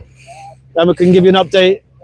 Next up will be the ILCA 4s, and we can see how they're progressing and who's what's what as we watch the ILCA 6s battle the way through the fleet. You can see Cap Gun there. There's Charlotte Simmons, I can see. It's a lot of traffic to get through. Jeez. There's a bit of ILCA 6s and ILCA 7s. Oh, that's Mickey Beckett. There you go. Mickey's on the right-hand side of the track. He's now into the 6th fleet as well. Typically, you have more space, and the idea is you deconflict the race course. But as you say, we're in a compressed area in the harbour, so we have to understand that that's not always happening. There's some young sailor sailing alongside the world #1, and they can really match race and see how it's done. Not a bad coach to have in front of you, Mickey Beckett. And Mickey's doing a bit of schooling. He has got the bigger rig, of course. We're in no rush to get to this gate, so if we just follow these down at slightly slower speed out, then we can just stay in front of them. Well, I can see the first 4 or 5 ILCA 4s just on our starboard quarter right now.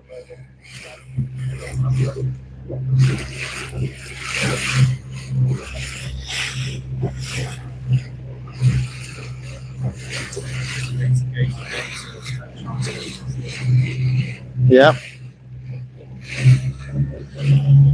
So the current ILCA 4 top of the leaderboard is not in first place, but they've still got a long way to go downwind, and he's there or thereabouts. And we know he's wickedly quick downwind.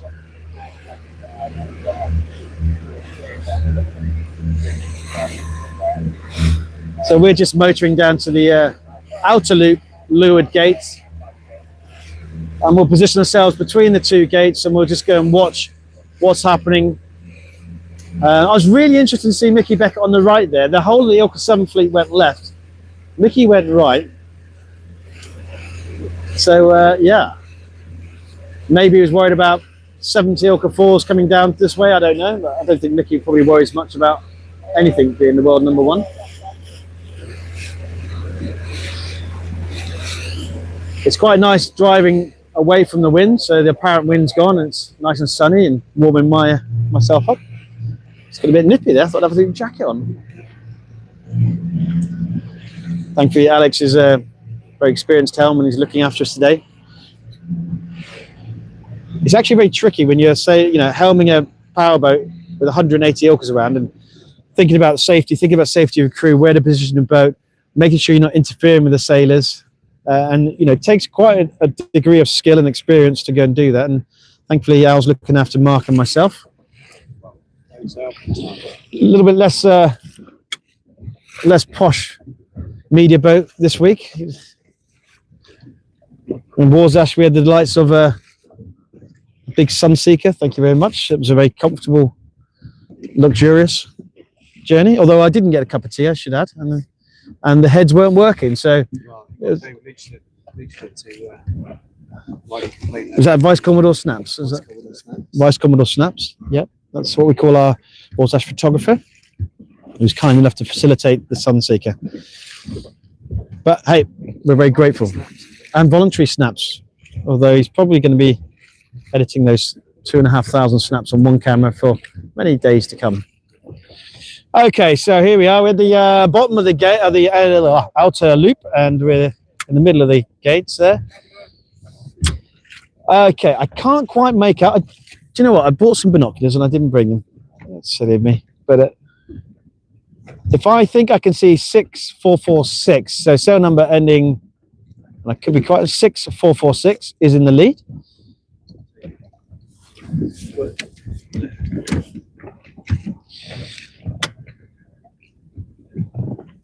Yes, it's 206446 on a starboard jive. Currently fixed up to go to the right gate as he sees it and the left gate as we're looking at.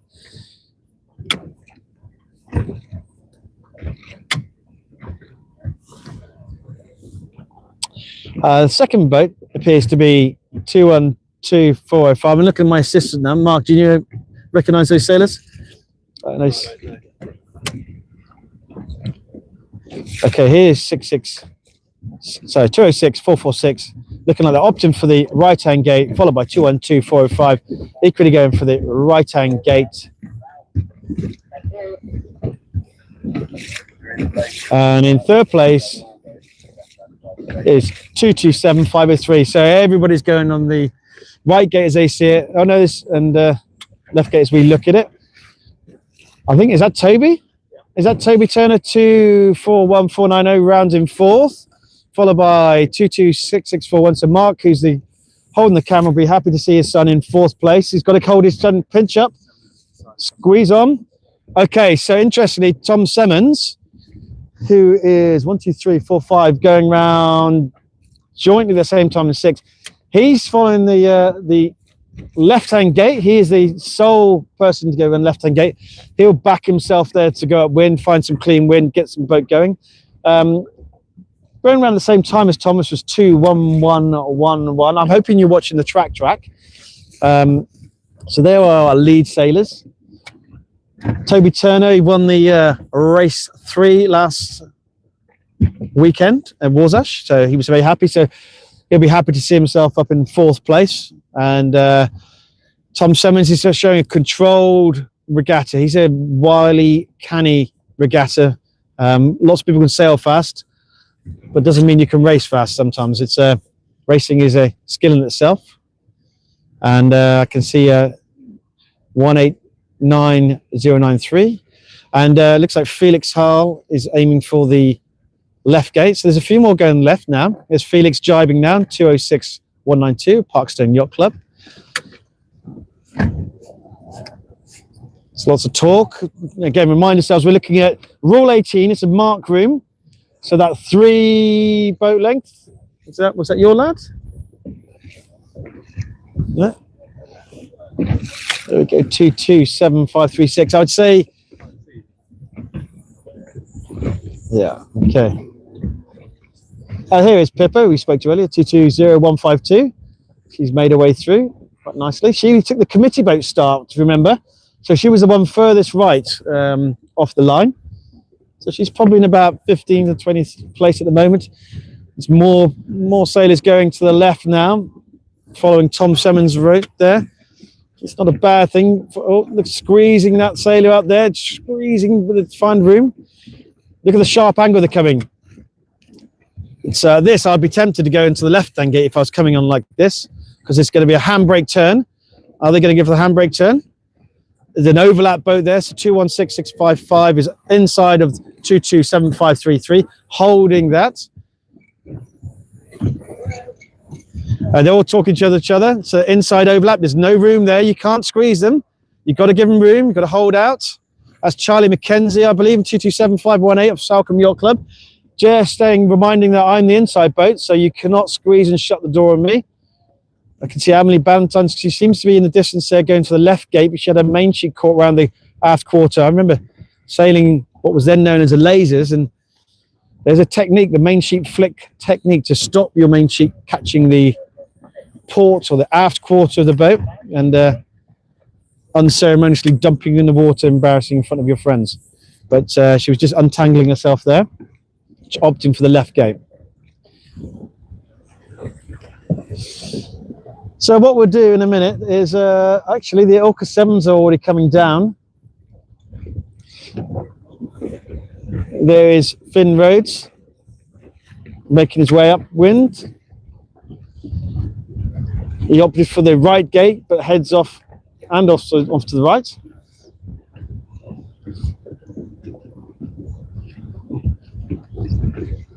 Again, you can see the inside boat, 224759. An idea for a 185656. Sometimes it's better to go and slow down, let the boat go forward, but then get some boat speed and come up on a higher angle. So as we can see these two, I don't know if Mark's showing, but he tacks off there to get into wind. So if you are the outside boat, sometimes it pays to go slower and then get a sharper exit so you can get a higher upwind lane hold in position.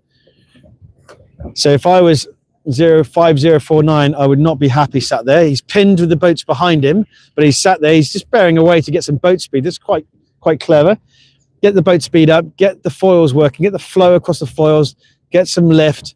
He's dropped down quite a bit on that sailor above him. He's sailing quite high, but quite slow, and he's doing turns. So obviously he feels he infringed. So he just made sure he's got space to do turns. So we'll go around and tack as soon as he can.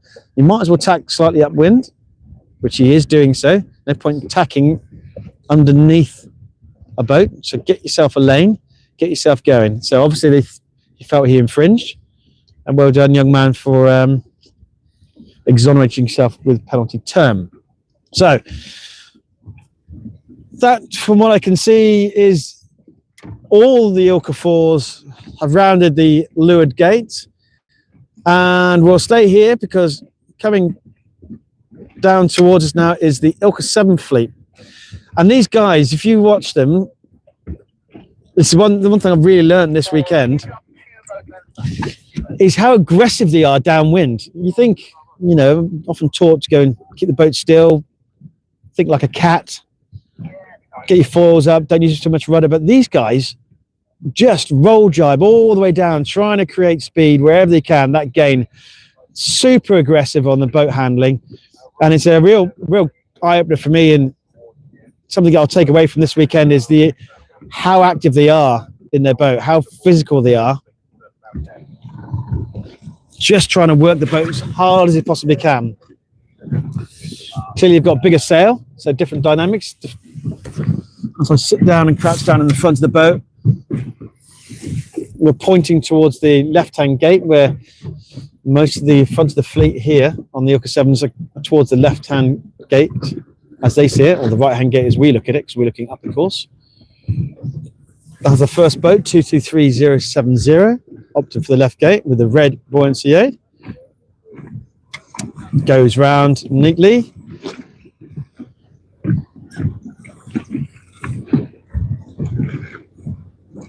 I can see Sam Whaley there, just goes round in fourth. This is James Percival Cook.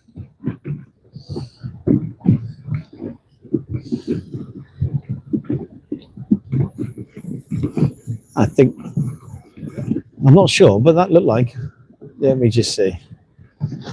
I'm not going to do what's called doing an Alex, it's calling someone out, which get the wrong person. I think it's Sam Grayson. Yes, Sam Grayson. I thought it was.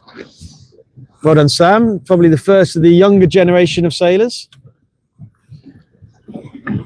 Be mixing it with the senior squads there. Whoa. I'm hoping Mark's getting this on camera as they're going to their finish line now. Oh. Very aggressive. That was Joe Rowe there. Just managed to go and muscle his way past two boats. Joe Rowe of Draycott. Younger brother Oscar Rowe's in the 4s. Hilarious fella. Very popular within the fleet. I mentioned that yesterday. So we haven't seen Oscar Rowe yet, but I'd like to see him and say hi, because he promised not to be able to talk to anyone on the video. So that really makes sure we want to go and speak to Oscar Rowe then, because he doesn't want to speak to us. For safeguarding, that's not bullying, that's just active media persuasion.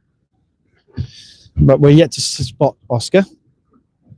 I think he's hiding from us as we watch the back end of the 7 fleet round in the leeward gate, and they'll reach off to the finish line, which is the marked by the 2 blue flags.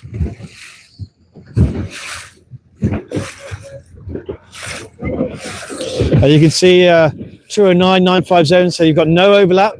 Just making sure that he will close the door on them, so you've got no overlap there. Okay, we're going to make our way upwind to the blue mark of the 4s. Yeah, we'll have a little pause.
Tell me when you're going.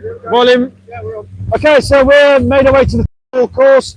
Very interesting. Very interesting. I think what we've got is some gains from on the nose. Some gains from Tom Simmons.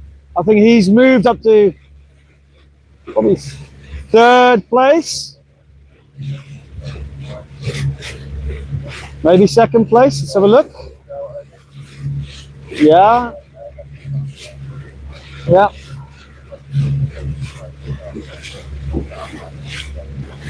So little gain there as we watch them come round the top of the course. So let's see how many we got round. So 1, 2, 3, 4, 5, 6, 7, 8, 9, 10, 11, 12, 13, 14th boat round. See Felix Harl's in about 8th. Tom Simmons might be in the top 3. I need to let that kicker off now. Kicker gets blown on 220152. That's Pippa.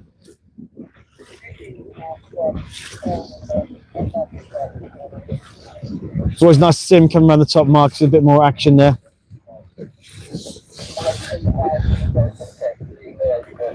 There's one of the young sailors we spoke to earlier. Confident she'll beat her friends. Had a quick look back and give that knowing look as they go round and say, yeah, come and catch me. So 209.134 is on port. The starboard hand boats. There's plenty of room there. I don't think I'd have been as generous. I would have probably closed the door on that. Nice ley line by this sailor here. Gets it absolutely right. 224654. Well done. Lovely ley line there. Blows a kicker. Looks to go in it. Just controls.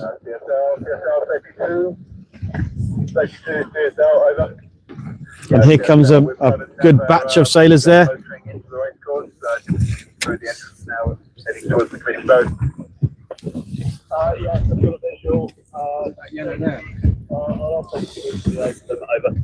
That's the top of the mark there. That's the top of the other one. Yeah, that's where we're heading next, isn't it? Well, I think we're going to head there. We'll make it. Okay, well, see if we can get to the win mark of the 6s. Yeah, I mean the good thing is if we are that reaching mark there, it'll be quite a lot of action there, a lot of spray. You see, so if I get my stills out or the Insta 360, we've got a number of toys to play with today. I've got more hands because we've got Mark driving the video camera. I like to do a few amateur fots myself.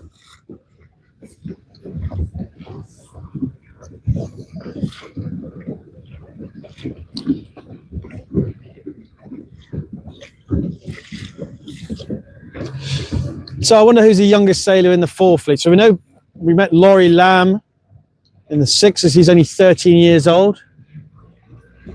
Typically, most 13-year-olds, I would say, is probably in the 4 fleet. They're a little bit smaller. So we've got a 12-year-old in the 4s. And it's, you know, it's not that usual to find very, very young sailors in the 4 because typically they come through more the very junior classes such as the toppers or the oppies or fevers or whatever they like to do. So they tend to be 13, 14 years old and transition to these more youth classes. As I'm looking at the 6s. Got to stop saying 5s. Got rebuked this morning by Phoebe Simmons for saying 5 as she chuckled on my topper days. But no, these are the 6s I'm looking at now. We're just motoring to their inner distance course. I can see AP, that Bermudan sailor. Yeah, someone's really got a good lead here.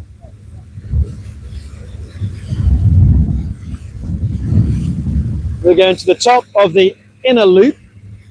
There's a lot less breeze out here. I can see some coaching of some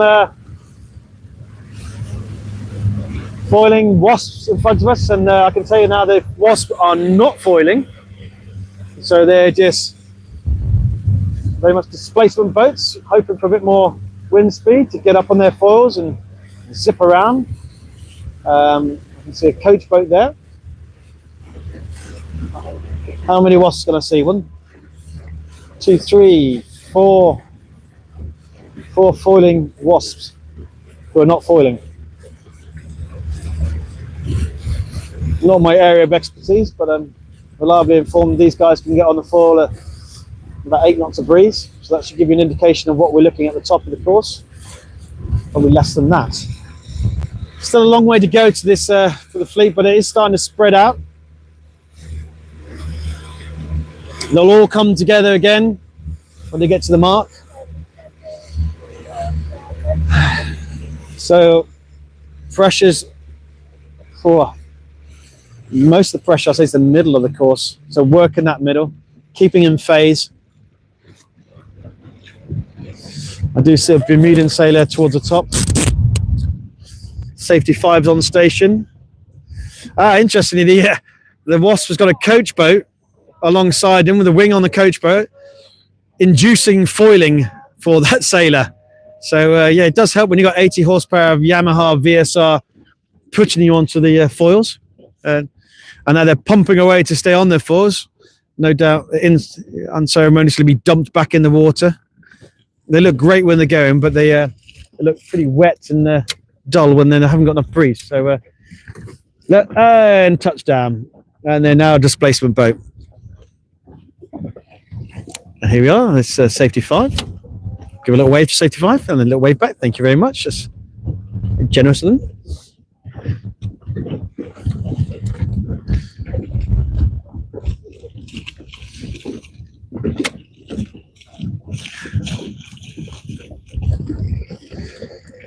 Right, okay. So as we sit here at the top of the course on inner loop, I might see if I can. It's going to be quite a short reach across to the. Warning for race 6. The ILCA 7s are going into their sequence. So there's 1 minute to the ILCA 7s starting their race 6.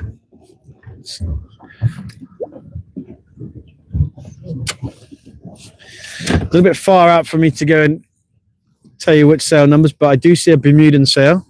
30 seconds to warning for ILCA 7. It's not a lot of breeze out here, people. It's probably 5 knots, possibly 6. There's a 49er coming up to say hello. This Mark's just showing that 49ers there. You know, the 49ers got a lot of sail area, but they still they're not twin wiring as such. They're clipped on, but even they're not full out. There they go, bit of a puff. There they go. That's 5 minutes for the ILCA 7 warning signal. Okay, the Bermudan sail is 209.675.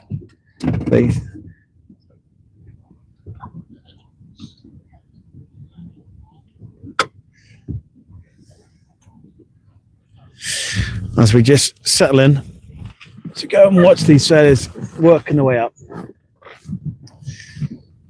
seconds to I can see John Emmett there. So, Jen, let's remind ourselves. So, John was on the pin.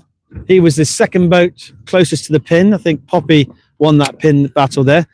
He's quite well positioned, probably way up in the top 10. I always can pick out John because we bought a boat off John and we ran that sail number in training a lot. So I recognise that sail number quite easily. We obviously didn't race with the number because John maintains that number. I think I can see Mr. Waggett is just in front of him. And here comes the Bermudan sailor. Well positioned here.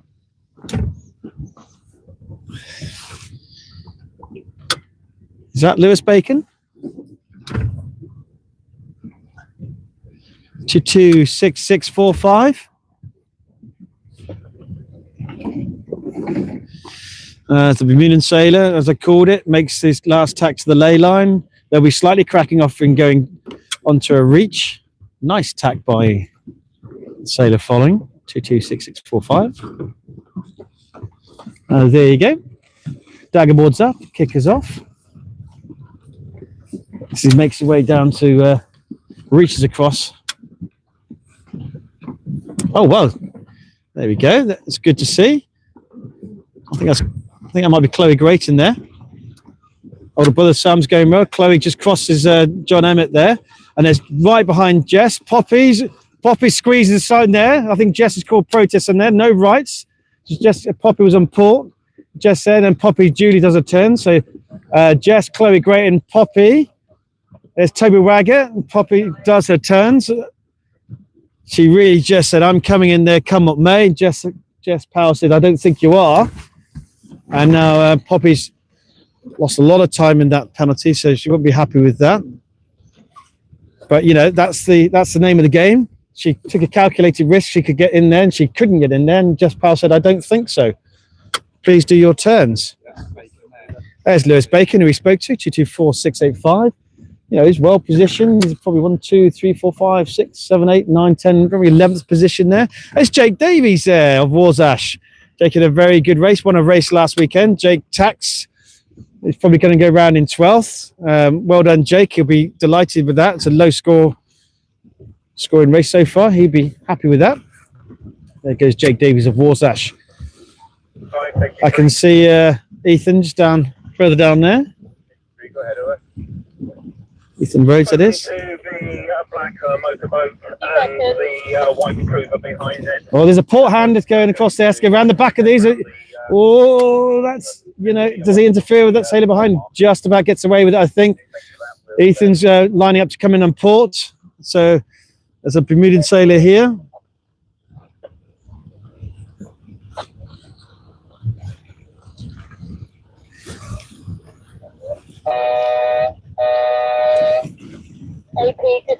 Okay, he's on port.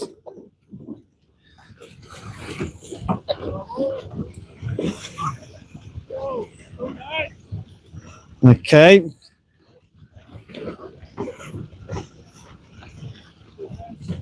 Protest being called, I think, on Cat Gun on 2134140. Cat's looking back saying, I don't think so. Cat's not having any of that.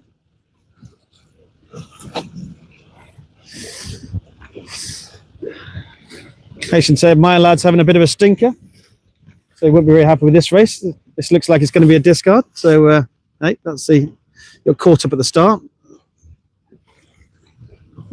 Wind's very light now. There's Nathan Clark going around, 2256.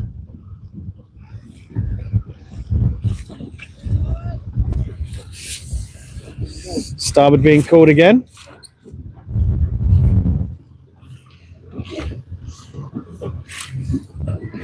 AP removed. Warning signal for ILCA 7, rate 6 in 1 minute. Okay, as the fleet makes the way over to the outer course now, and they'll make their way down to the leeward gate for their finish.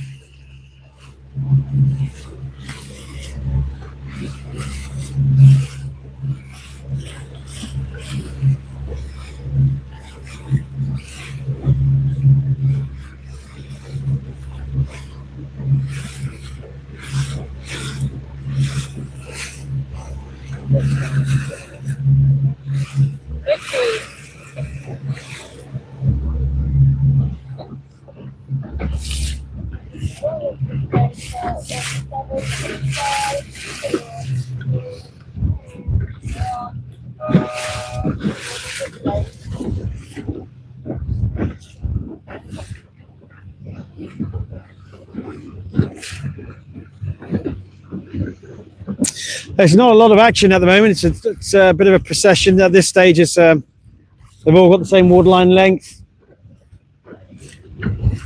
Just sailing well as best they can.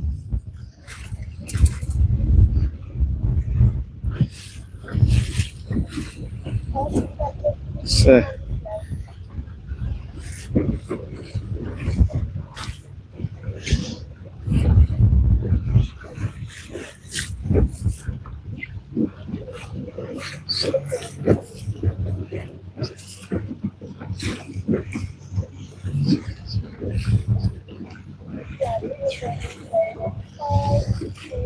There goes Charlotte Simmons.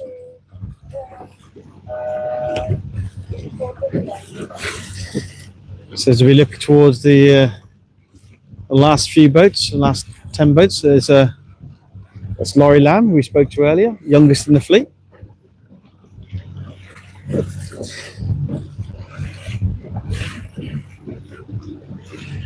Not a lot of breeze out. So there's a motorboat coming towards us and a yacht, so they'll be ushered around the outside of the course. There's a rather smart looking motor vessel with the blue top sides. It looks like a media boat to me. It's possibly what we should be in. What we'll do is we'll come around the back of these last sailors and we'll meet the sixes who are making their way to the leeward gate and to their finish. So once we can, we'll just accelerate past these guys and go a little bit faster. So here we go.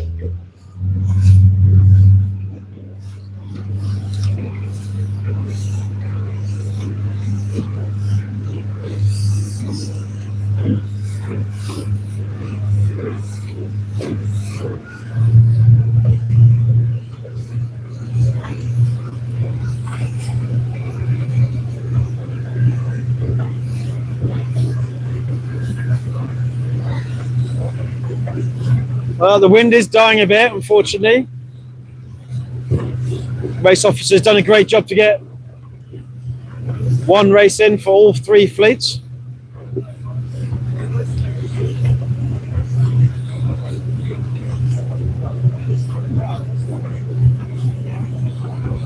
I can't tell you what's happened to the sevens, but on my watch they should already be going upwind. They are not. I can't see any flags as such, but I would suspect there'll be an AP flag. Remember that Where's Wally flag? Probably flying. I'll just sit down to let Alex have a view of where we're going. At this distance, I can't see the flag, so I'm looking for, I'll be suspecting I'm looking for a white and red flag. I think I can see a white and red flag indicating they're on a postponement. I cannot definitely tell you that in case. About 1,000 meters away from it. Oh, no.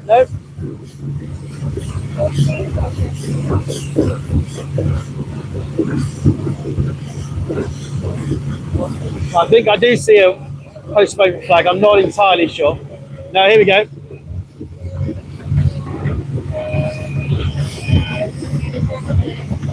Okay, so that's a uniform removed, so they are in sequence. Might have had a general recall. Apologies, people, we missed that. So they're 1 minute to their start, to the sevens.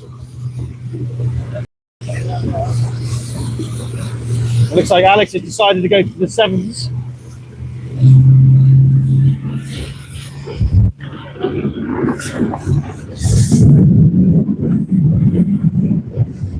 "30 seconds to their start.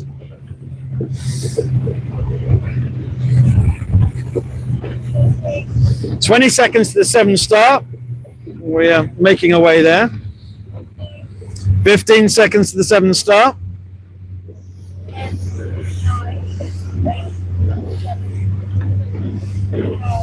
4, 3, 2, 1. ILCA sevens. Start is away.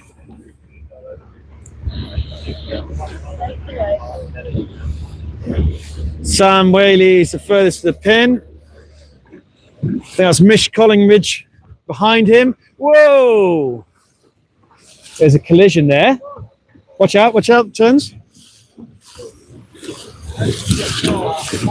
Lost his tiller now.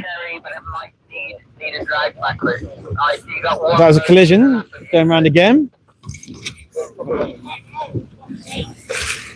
That's unsportsmanship there. Excuse the language if that was picked up on the camera. So one sailor was encouraging his other sailor to go and please tack because I want to tack. Using quite fruity language there.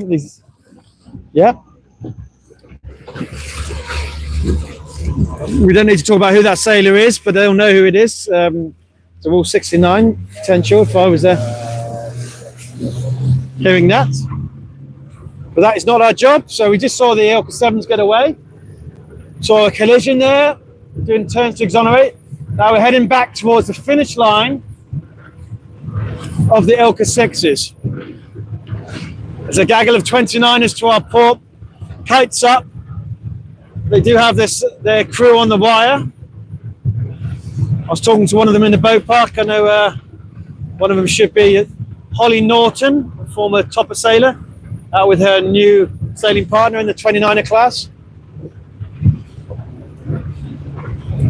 Some sailors who might want a bit more high-speed action choose the 29er route or the 420 route or the pathway rather than stick with the ILCAs. You know, often if they may not be up to never get to the weight, if they're maybe a smaller sailor, they might choose to go and drive at the back of the boat of a two-handed. And that's what Holly's done.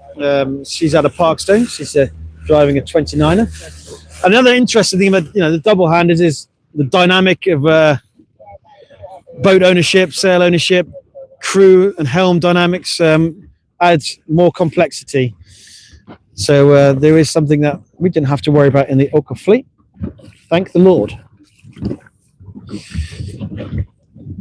And as we watch the ILCA 6s make the way to this right-hand yellow dumpy inflatable as we see it, and they'll come around this right hand, that'll be the left hand as it is to them, and they'll slightly harden up and come to a reach across the finish line, which is denoted by two blue flags. So the Bermuda sailor, well done to them. They've held a position 209.675. They are looking like they're going to win this race as they're on a port jibe. They just need to go and sheet on and cross the line for the glory of a race win. No, it's hopefully I haven't commentators cursed him and doomed him. And there's 226645 is on starboard. They'll have to jibe first. The dagger board I expect to go down a little bit. He puts the kicker on just a smidge. Hardens up, double sheets there, dagger board down a bit. Not too much, didn't have to all the way down. Whoa, there's a big jibe there, 220457. I got a feeling that's Tom Saunders in third place, followed by Chloe Grayton. Now, Tom Saunders has had a very good race. Well done, Tom. That's an excellent race by Tom Saunders, followed by Chloe Grayton, followed by Poppy, who did turns, followed by John Emmett. So a lot of youngsters in the front there. So Tom Saunders will be delighted. Chloe will be delighted with that. Poppy's come out of that really well. John goes round. Toby Waggett's following there. Just in front of Toby, behind Toby is Jessica Powell. So Jessica's lost a couple of places down on the run, unfortunately for her, as Toby has a boat inside him. So there's a drag race to them as we just motor upwards. I think there's Jake Davies there. Jake's going to be pretty pleased with this race. He'll bank that. He'll be very happy. And I know his father, Stuart, will be back at base. I can see Cat Gun there. Yeah, well, that's great news for Tom Saunders. This lighter breeze has certainly helped him out. I see Nathan Clark there. I'm not entirely sure where Alex is taking us now. We're getting to the top of the sevens. I'm going to sit down again. As I can see my own son having a bit of a stink kick on this race, so he won't be very happy with that, seeing his friends towards the front, and he's not at the front. So a bit of a tough race. We whizzed past Paul Rawlings, safety boat. That's his own boat, so a lot of these players bring their own boats. It's another way of supporting. It's a very expensive way of supporting buying a boat. Coming out here, but you do get to go and see all the action as we whiz to the top of the outer loop. As we again the yellow dumpy, just catching up with the ILCA 7s. Now we're going to remember the inner loop first, because now we're going to the inner loop top mark. So we're taking a nice wide loop around the outside of the last of the ILCA 6s, and then we're going to bank right round the back of everyone there. Just be very conscious of any wake that we might create to disturb this light winds. I don't want anybody pulling Alex up and saying, oh, you caused a bit of wake, slow me down. So we're very conscious of how we're driving or how Alex is driving the boat. And if you do have any complaints, it's Alex Rhodes of Warsash. We'll be happy to go and field those. Certainly James Mills does not take any responsibility for any driving. Of course I jest, he's doing a fabulous job.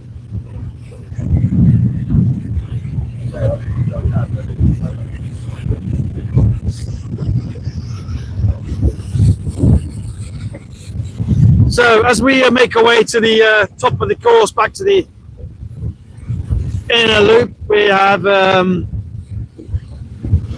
fours on a start sequence. I think the uniform's going to be coming down in a minute, so we're not going to catch the ILCA 4 start. Apologies for that. Need more media boats. Need more media boats, we need more technology, we need more people, more drones.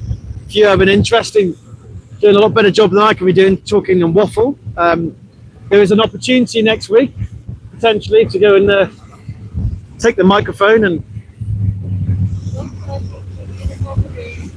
just hearing on the VHF, it's 1 minute 30 for the uniform to be removed, which means there's 2 minutes 30 seconds to go for the ILCA 4 start of what will be race 6. ILCA 7's on race 6, working their way upwind.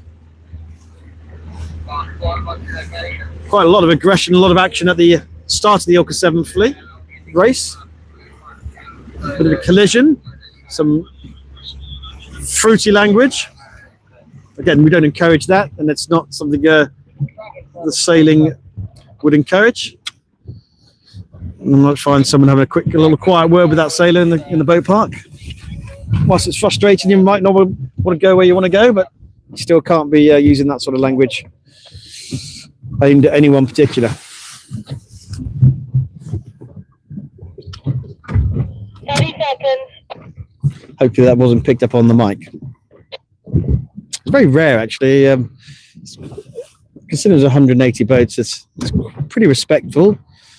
I've only in my time in the last 3 or 4 years seen less than one hand questionable actions of sailors, and makes it great entertaining watching, and I get my popcorn out and watch the drama unfold, but it's it's quite a rare thing. Thankfully most sailors are very good and respectful of the rules and their fellow sailors and race managers and officials. You may not always agree, and that's okay. But you still got to conduct yourself in a gentleman or proper manner if you're a female. Update on the Wasp, they're still not foiling. They're bobbing around. They do make fantastic reels. My mic? I'm changing the mic.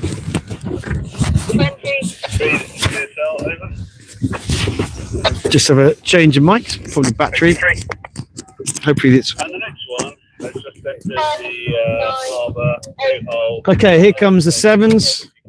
Well, I thought the boat on port tack slightly overstood the ley line, so you have to crack up a little bit. They look like they're going to be getting to the mark first. They have overstood it, so they're just keeping something in the bank there. As they just ease off around there. Let's see. 226628 rounds neatly first and top. I think that's James Percival Cook is coming on the starboard now. It looks like he's going to go around in second. Look at that block to block on there. Gets his kicker in his hand, the orange rope. Is he going to let that off? He lets it off. Sail eases out. Dagger ball comes up. Third round. There's Sam Whaley coming around in fourth. Came around on the port. And there's Leo Yates. There's a whole load of starboard handers here. Oh, yeah, this is going to be interesting. Leo's going to have to go around the back of there. Oh, Leo. Just really, I don't think if I was Ollie May, I'd be too happy with that. There's Sam Grayton going across. It's just and the Sixers having a cracking race 5.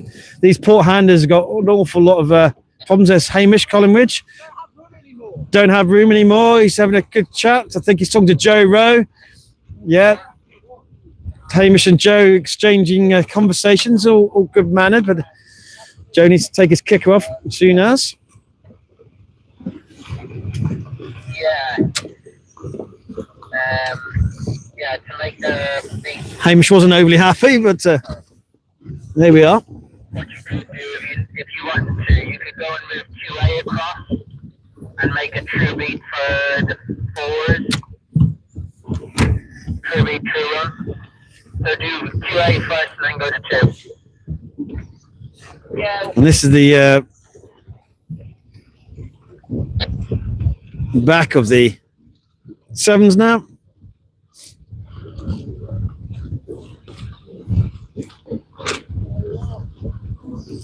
Oh, it's going to go around the back. It's just my Welsh colleague.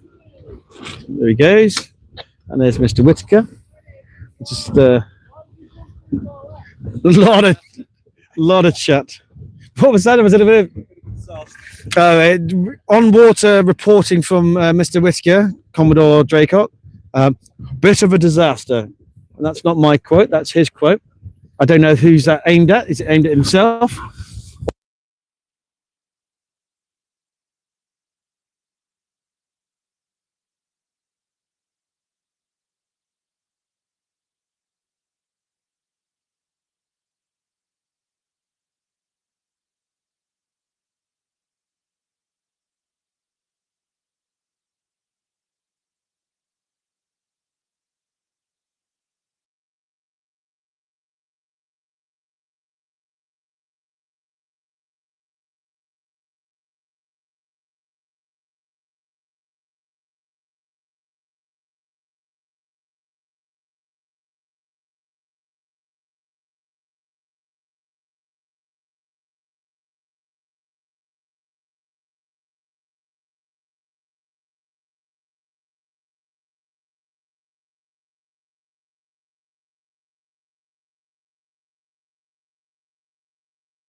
Hey, so apologies for that short interval. My skipper and cameraman needed a bit of nourishment. And so we have 40 seconds for race 2 of the ILCA 6s is about to start in 35 seconds. We are, Mark, showing you what the ILCA 4s on their, when I say race 2, it's race 2 of today. They're making their way to the outer loop. This will probably be their final race because the last warning signal on Sunday is 3 p.m. 13 seconds for the ILCA 6s to start.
37, can you go mobile over? I must be running out of batteries. Apologies. Hopefully you got sound back again. We've had another technical. I think my wife would like to turn me off sound-wise sometimes. Just 30 seconds to the warning flag for ILCA 6, race 6, final race of the weekend. Warning for ILCA 6's race 6, attempt 3, 5, 4, 3, 2, 1. Right.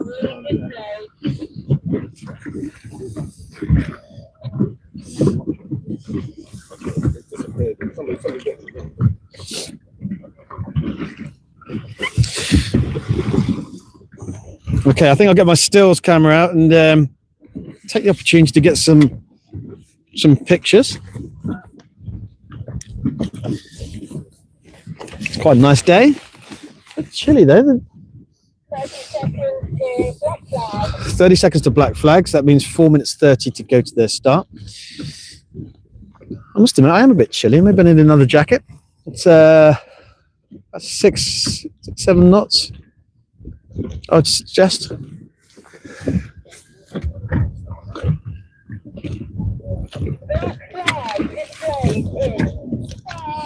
Here comes the black flag, denoting 4 minutes to their start.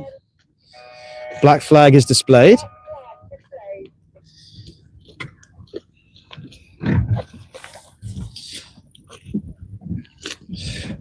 We're just at the pin end of the start line, watching the ILCA 6. Let's have a quick look. The ILCA 7s are working their way upwind for the final time today. So they'll go upwind to the outer course Weymouth mark.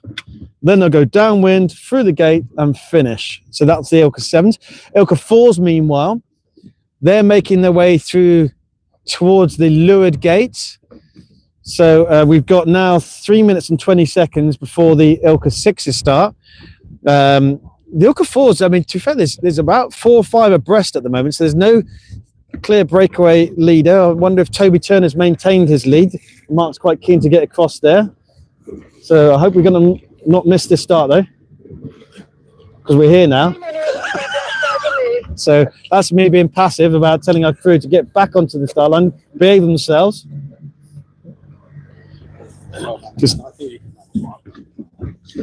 So sometimes you just need to be firm with people, and Mark's getting a bit excited because his ton might be winning. What we'll promise Mark is we'll get straight to the finish line and we'll have a chat if Toby is a winner, or if he's snatched defeat from the jaws of victory, then we'll commiserate with him and take the mick.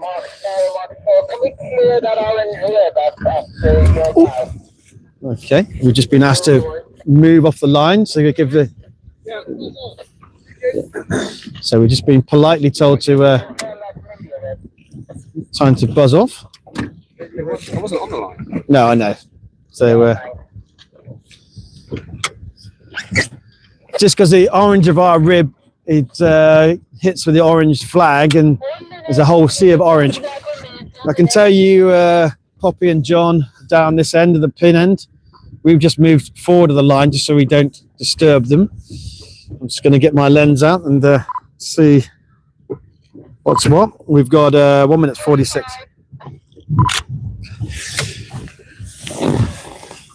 One minute 40 seconds.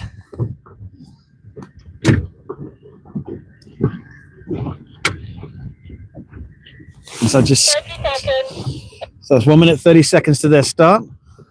The black flag will be coming down in 24 seconds. 20 seconds. So we're looking, someone is at the it's 224685. So the smart money is again towards the pin. Black flag remove 5, 4, 3, 2, 1. Black flag is down, so 1 minute to roll. black flag removed. So now the last minute to be jostling on the start line, trying to find their position, make sure they're in the front row. This is the time, so you'll be seeing people pushing the boom out. Just a big shout out to Tom Saunders from Warsash for that last race, which he'll be delighted with that third place. It's a very good finish. He's been overdue for a good finish from Tom. So I'm really pleased for Tom and his father, Duncan. They'll be going away thinking, yeah, that's a good day for us. Very quick sailor, 20 seconds to go. Just looking across the line, seeing what I can see.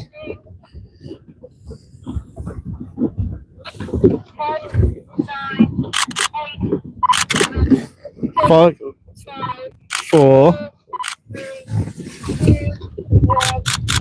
and they're off.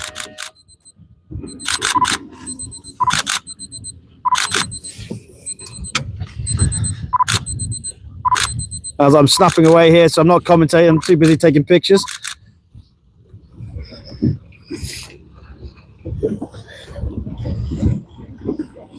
Well,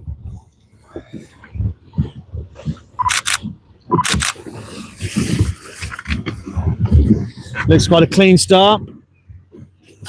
No banging, no crashing, no shouting. That's what we like to see.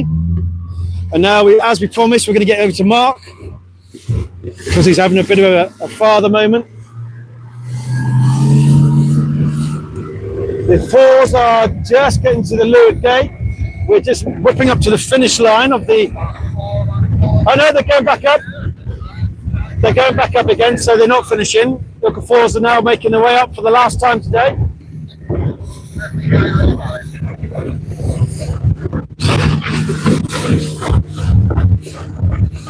I already know Tom Simmons is rounded in 3rd. He's taking opted for the right-hand gate this time. Remember last time he went down the left-hand gate. He's, the 4th place is close behind.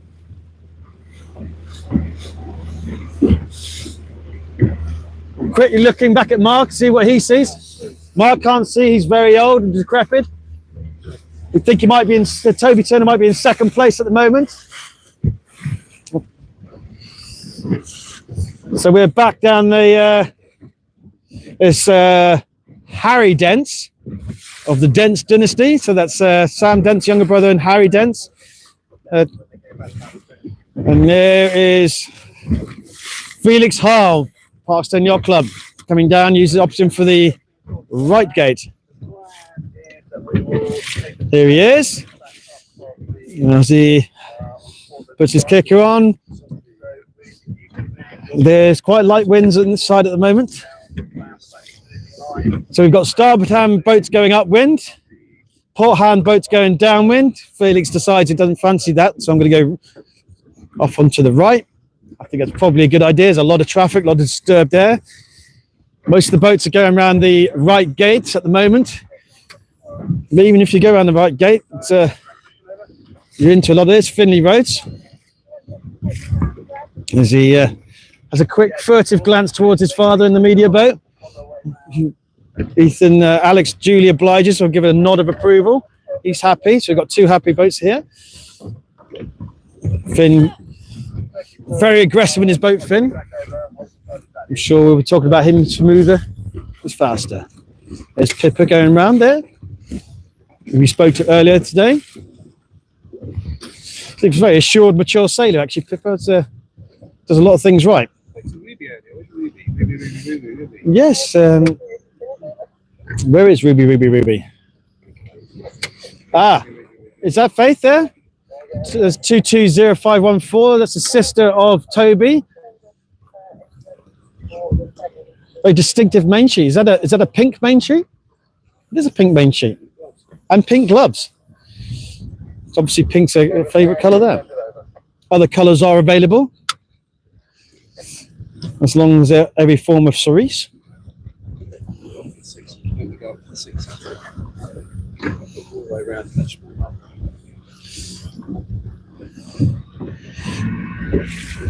I'm just going to check with Alex what his plan is. 6's top mark. Okay, we're going 6's top mark. 7s are coming back down. The 7s were coming back down for the last time.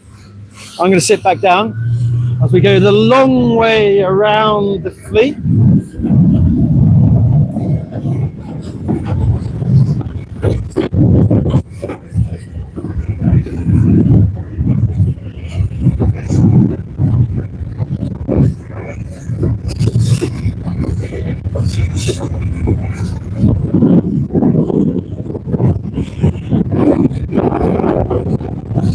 all this rushing around is making me cold. I have to put some sleeves on and put a jacket on in a minute.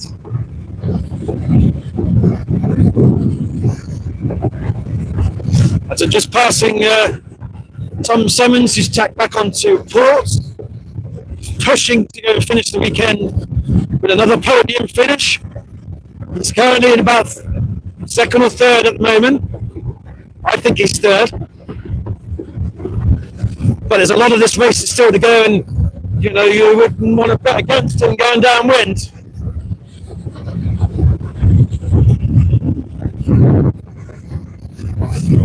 The furthest left of the sixes are into the outer distance course.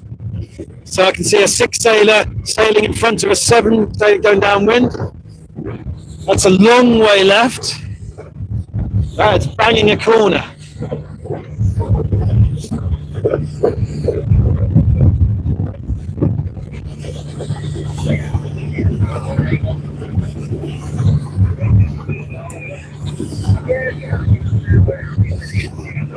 What is good to see is, I think as we go past Mr. Whittaker again, having a rather better sail this second race. But it's great to see the whole age spectrum. So we've got sailors from 13 to 50. I haven't seen actually the oldest age, but certainly we know we've got 13-year-olds. I mean, John Emmett's a little bit younger than I, so I don't want to age him unduly. So he's in his 40s. That's the bad thing about the published results, because they tell you your sailing age. So if you're somewhat not appreciative of knowing your age, then don't enter a race, because you do get told the age of the sailors. We see a 49er at the top of the course, not doing a great deal. The wasps are still bobbing about somewhat lifelessly on not that dynamic, normally foiling double-digit knot speed. You're following? I am. Can you head over to the finishing line where I'm located over? As we sit here patiently now waiting for the ILCA sixes. Yeah, really. Looking at something 30 coming off you, he seems to be continuously rocking. It's something 030, I think. He's on the nearest side to you. Just watch to see if he's rocking past you. Well, I just had a bit of VHF traffic. Someone's got the eye of the jurors there, talking about the kinetic movement of the sailor within the boat. We've got to stay within the legal confines of the racing rules, and it's caught the eye of someone, so they've like attack dogs have zeroed in on this sailor, so they'll be under scrutiny. And yeah, I would say 4S might need to come down at both levels. I'm just listening to see if there's any further traffic on the VHF. Goodness, here Heinze on the radio, our race officer, just confirming that he's relatively happy with the wind direction, speed and stability. That sailor are now thinking, oh my goodness, I hope they got away with it. But you know, if you push the rules, that's the danger of having two juries out on two ribs. Two jurors on two ribs, I should say. My English teacher will be correcting me. Okay, so now Mark is showing you the ILCA sixes on the inner loop. Well, let's see who and how and what's going on. I must admit, two sailors have caught my eye this weekend from the ILCA 6 fleet. It's other than Lewis Bacon, who's an exceptionally good regatta. Two female sailors have been really caught my eyes: Kat Gunn and Jessica Powell. Kat and Jessica are both ex-topper sailors, sailed and trained together, uber competitive between the two of them, both British Youth Sailing team members. Both parents, both girls are heavily involved in the ILCA class. So you see Mike at registration. It's very much involved in the youth side of the ILCA fleet, and Steph, we already know, is one of the jurors out there. Very experienced juror on many fleets. Both Jessica and Kat have had exceptionally strong weekends. Very good races, very intelligent sailors. You know, it's they've had a good weekend so far. Hopefully they can finish strongly. I think Jessica was lying top female ILCA 6 sailor going into day 2. And so I've seen nothing to suggest that she's still not at the top ILCA 6 sailor. She had a good race 5. And I fully expect her to bank another good result. Now, if I get back onto this, so from what I'm seeing, I do see a female sailor. This is a Cayman sailor towards the top end of the fleet. So the women and the men in the ILCA 6 fleet are very competitive. I know when a lot of the British sailing teams, like some Matilda Nichols and Hannah Snellgrove and Daisy Collingwood and Molly Sacker, they join back in at the local waters. That adds another element of quality across the fleet, and it's always nice for these younger sailors to be sailing against the top of the senior squads. I'm not here this weekend. I think speaking to Neil Collingwood, he told me Daisy was in Palma.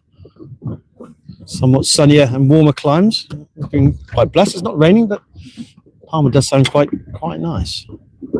Right. Yeah, there's a lot of consistency at the top end of this fleet there.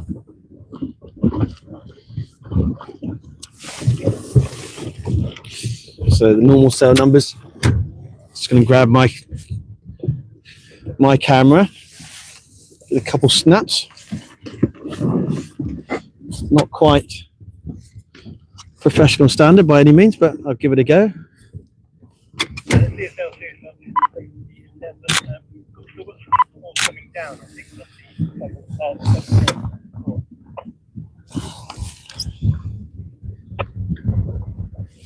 Okay, as the first boat's approached the windward mark, it's the Cayman sailor. She's not going to make it. She's having no ley line. She's going to go all the long way around the back. That's frustrating for her.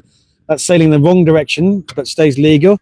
And 226647 goes around in first, closely followed by 226645.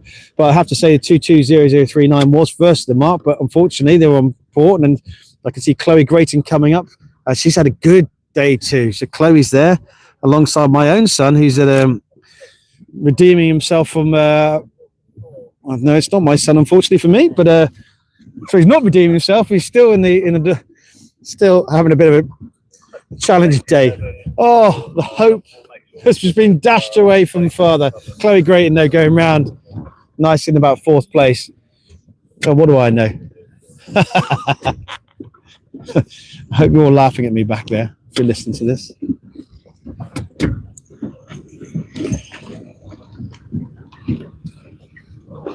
Chloe's had a good, I tell you what, Chloe, another very young sailor, she's really been good as well. So all 3 of these, that cohort of sailors, Chloe, Kat and Jessica, they've had a really good weekend.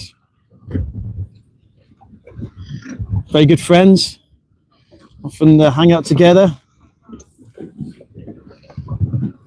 And there is Kat just hoving into view, just tacking in. It's 213140, tacking back to the ley line.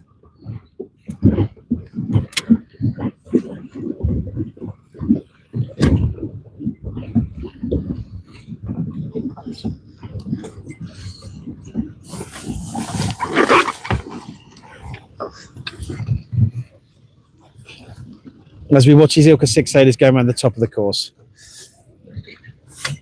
Interestingly, though, some of the more established names haven't come into view just yet.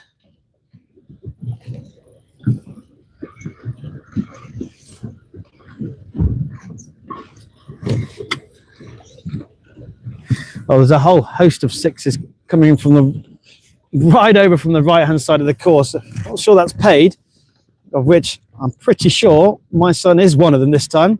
I can see Poppy, and I can see Ethan, and John Emmett comes around there now. So yeah, the left-hand side of the track, which is dropped down, we're disappointed with that.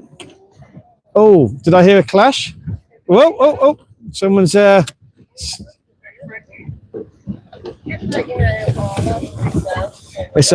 there's Ethan right next to Poppy. Ethan Rhodes. There's Tom Saunders. Okay, finished third in that last race. There's Poppy's tacking now. Stay for a bit longer. It's a bit of a traffic jam here. Yeah, that's not worked out for my lad after thinking he did quite well. He's had another stinker, and he's on port, and he's got to find a way through a whole host of sailors. There's Nathan Clark coming through there. You know, he needs to be thinking about tacking now. He does tack now.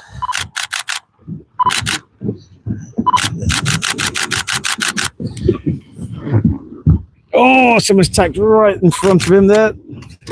He's made it round. Okay, so yeah. Here we go. And there's Jess Powell.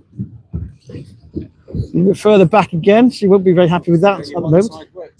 Yeah, clearly one side worked and one side did not work. And a lot of the very experienced sailors chose the left-hand side of the track, and the left-hand side of the track clearly was not the favourable side that time, as a lot of established names. I'll run through some. There's Jess Powell was there, and Poppy Loxton was there, and Ethan Rhodes was there. John Emmett was there. Is that Ben? Is that Ben Anderson there? So a lot of the sailors who are very young, I think it is. So a lot of the more experienced sailors did suffer somewhat by going up the left-hand side of the track, and now they've got a. Now they've got a. Funny enough, they're going down the other side, thinking they might get some more wind, which I think is probably a good idea. So they think, no, I didn't like that, and there's Charlotte Simmons. So take a nice picture for Charlotte. And she rounds there. She's in front of Monty. So Monty and Charlotte, they sail together in the Talent Academy. And so personal battles across the fleet there. 1-0 to Charlotte now, and Monty's going to be not happy with that, so he'll be battling to go and see if he can make him jibe straight off the port, straight off the left-hand side. So those guys and girls who suffered on the left-hand side of the track jibed pretty quickly around the Weymouth mark and said, oh dear, right, okay, I'm going to go down the left side then, because that left on the way down, so hopefully opposite side. 5, 6, 8, 5, sorry, over.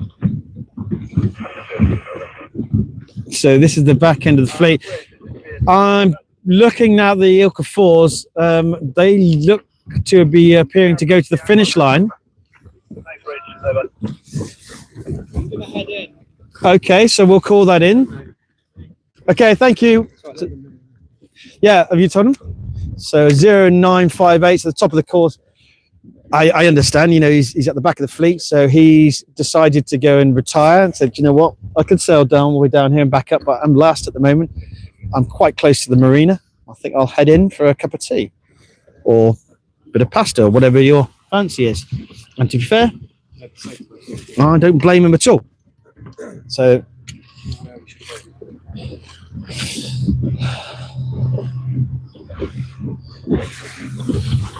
we're just ticking along behind the ILCA 6 fleet at the moment. But I think we'll work our way.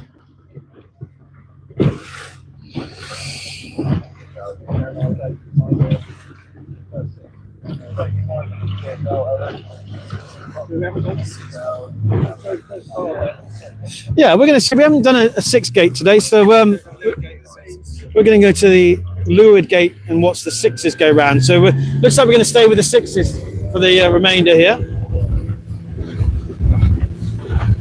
As I'm watching Monty and 212943 working like crazy to go and make up some of the deficit.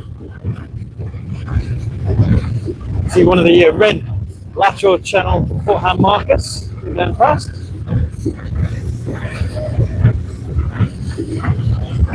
Nice wide berth.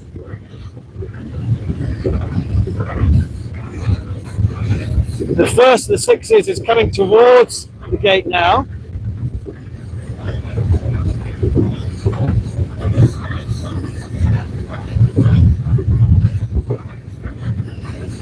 So 3 boats quite close.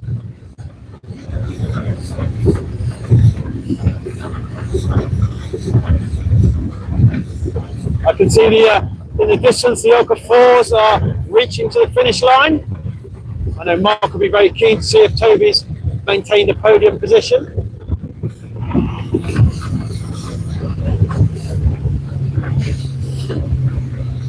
Oh, well done. Great to see. So the Cayman Sailor, he was first, if you remember, the top of the top mark, but she had to bail out and go around the back and lost quite a few boat lengths. Well, guess what? She's pulled out a 7 or 8 boat length lead again, so she's gained first place again. She's opted for the port hand gate, as she's going to jibe now, jibing around there.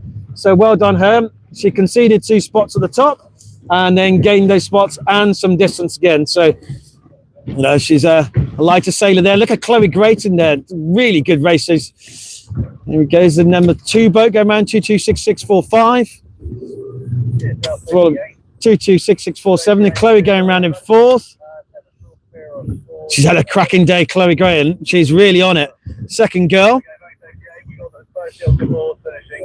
First ILCA 4s are finishing now. So they'll be soon back in the dinghy park. Here's 221236, which I thought for a second possibly was my son, but I was wrong. He's having this fine race. Well done, young man. It's good. As the first round, the right hand gate. It's 224330.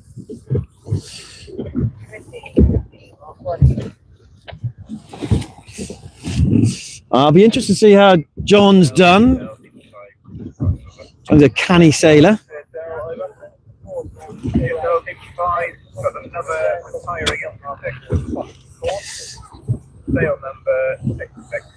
A lot of talk here.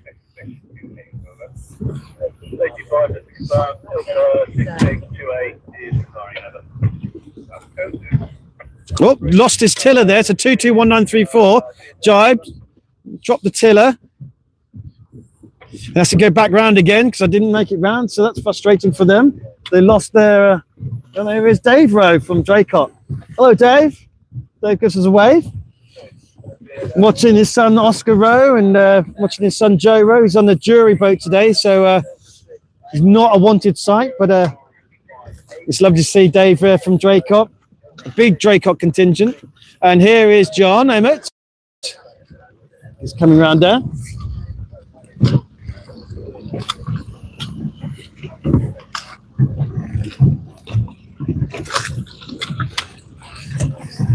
So I've got to be a little bit careful and be quiet because the jury's concentrating. We don't want to be interfering with them.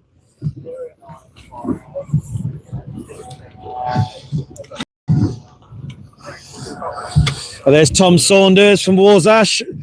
Just been nipped in front of by Ethan Rhodes, also from Warsash. Big rivalry, big friends. I think that's Toby. I can't see. I'm looking into the sun now, so forgive me. It's a bit difficult to go and make out exactly what I'm seeing because I'm squinting. Just about to see the cell numbers there.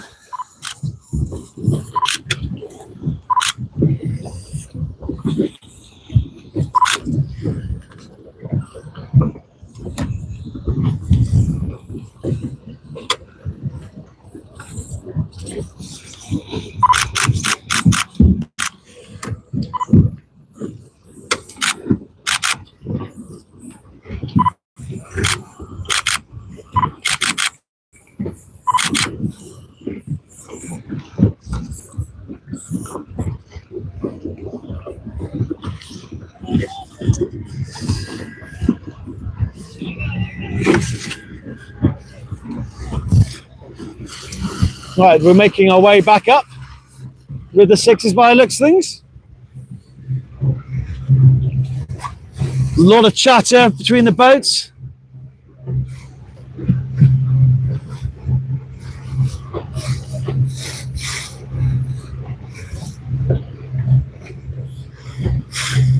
There's Jake Davies of Warsash. It's a real Warsash contingency. Jess Powell's just tacked off. Back onto the left, going towards the left-hand side of the course. I can see Tom Saunders, Ethan, Jake still banging right at the moment.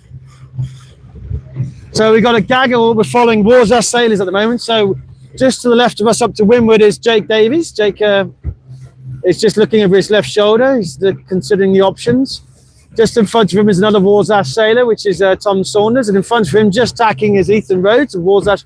So Warsash here, and we're with Jake Davies of Warsash at the moment. So hopefully Stu's watching this. Stu's father. He's a race winner from last weekend. He's had some good sailing. And there's Tom Saunders in the distance to windward of Jake, just tacking, cross on the starboard. We're still here with Jake at the moment. So we're looking up into the sun.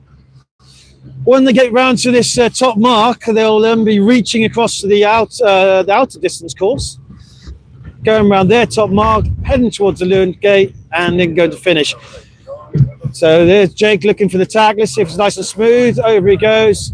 Smooth tacking, completely in control. He is the furthest on the right-hand side of the course. Be interesting to see how he comes out. Now, bearing in mind, we said the left didn't pay for a lot of good sailors, so Jake going far right. Be interesting to see how he comes out.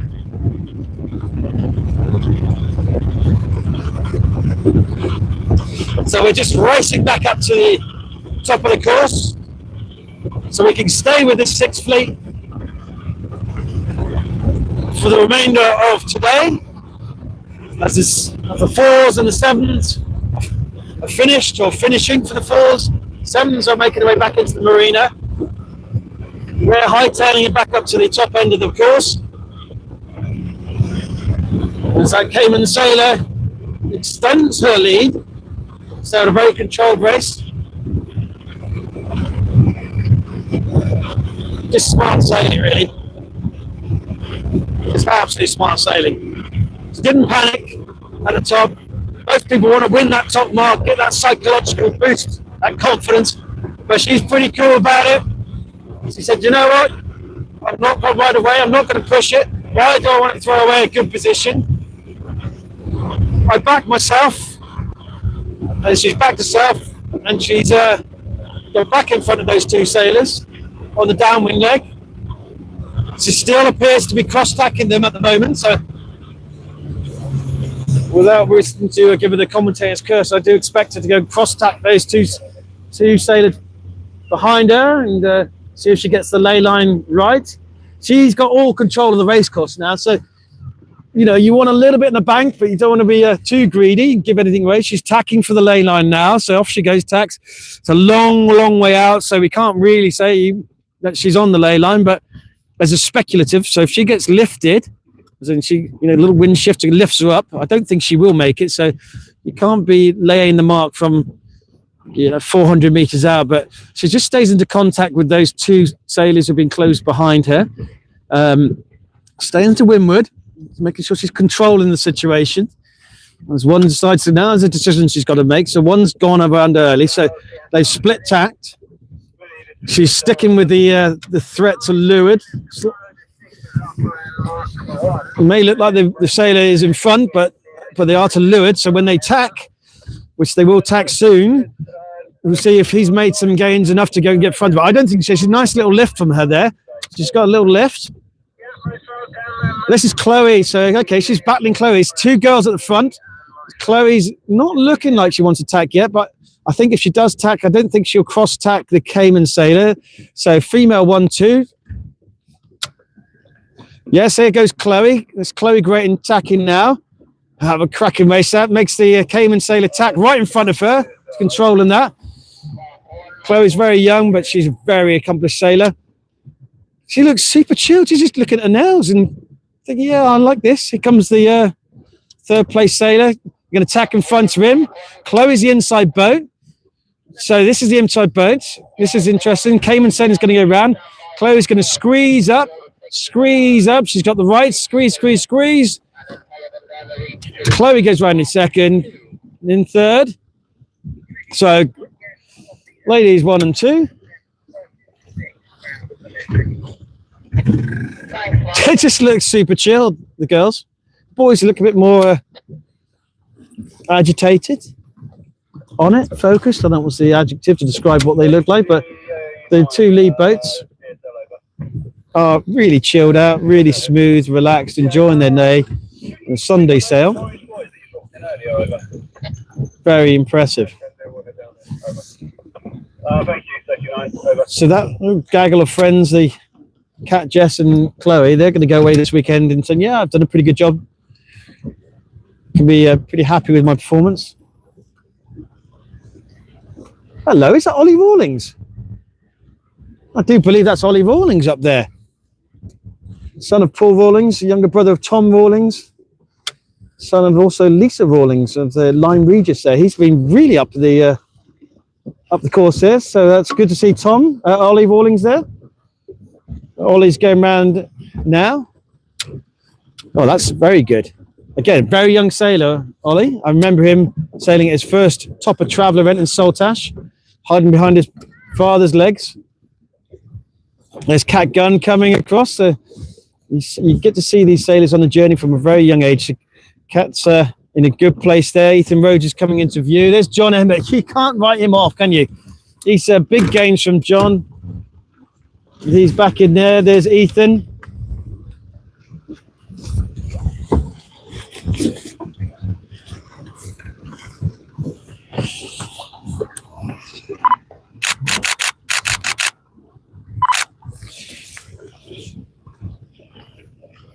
Ethan extends on his rival Tom Saunders there. Even Harris Scott. Oh, this is interesting. This is interesting. Forcing a crash tack. I'm not sure that boat inside Ethan will be able to go and do that. He's going to have to tack and get onto that ley line. He is going to have to tack. He's going to be smart about it. No need to call starboard, you're miles away, so nicely done. Toby giving a hey, yay, yay, yay. I'm not sure what a hey, yay, yay, yay is, but apparently that's a call. That's Toby Waggett. It's a hey, yay, yay, yay. Here comes Poppy. Protest being called. I'm not sure who's the protest being called upon. Let's hit the mark. So 535 hit the mark. He's doing his turns. There's Tom Saunders having a good old chitty chat. There's Poppy. Here's Jake Davies coming into view.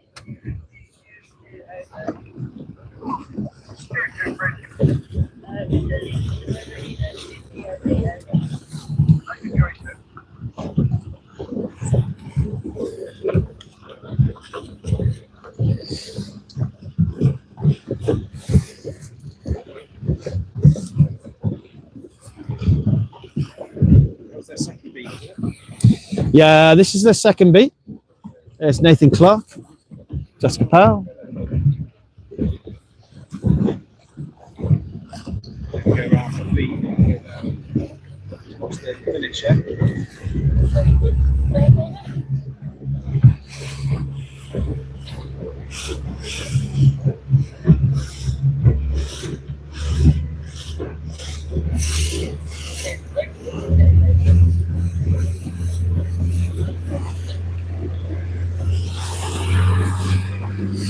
Okay, so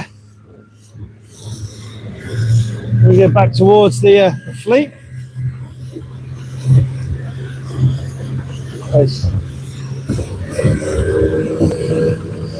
Back down to the little gate to watch their finish.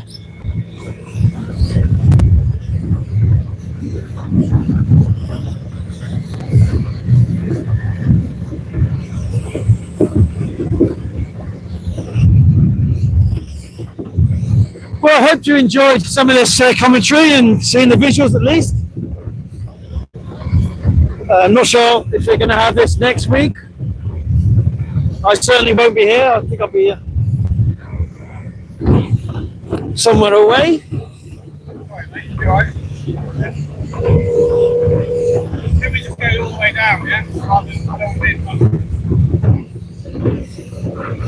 The Okafours are making their way back home.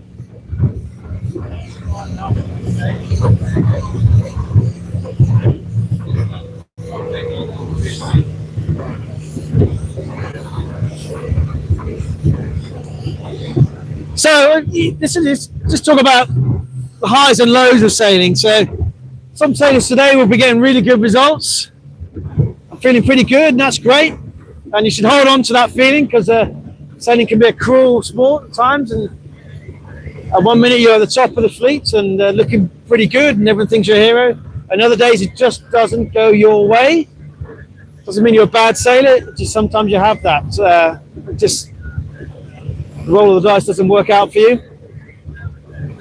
So if you've got a bad day, the good news is there's always another day, and the main thing is to do is have some fun. And if you had a good day, enjoy it, and well done you.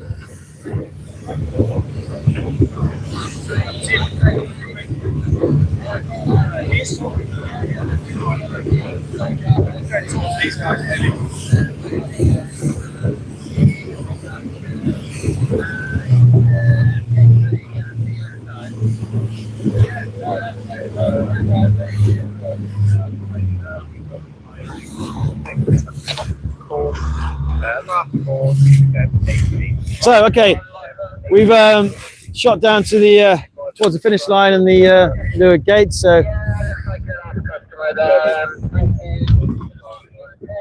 and the ILCA 6s will be making their way towards us to finish and then go home, and then we'll end our broadcast, so warm ourselves up, fuel up, pack up, and make our way home, which for me is in Cornwall.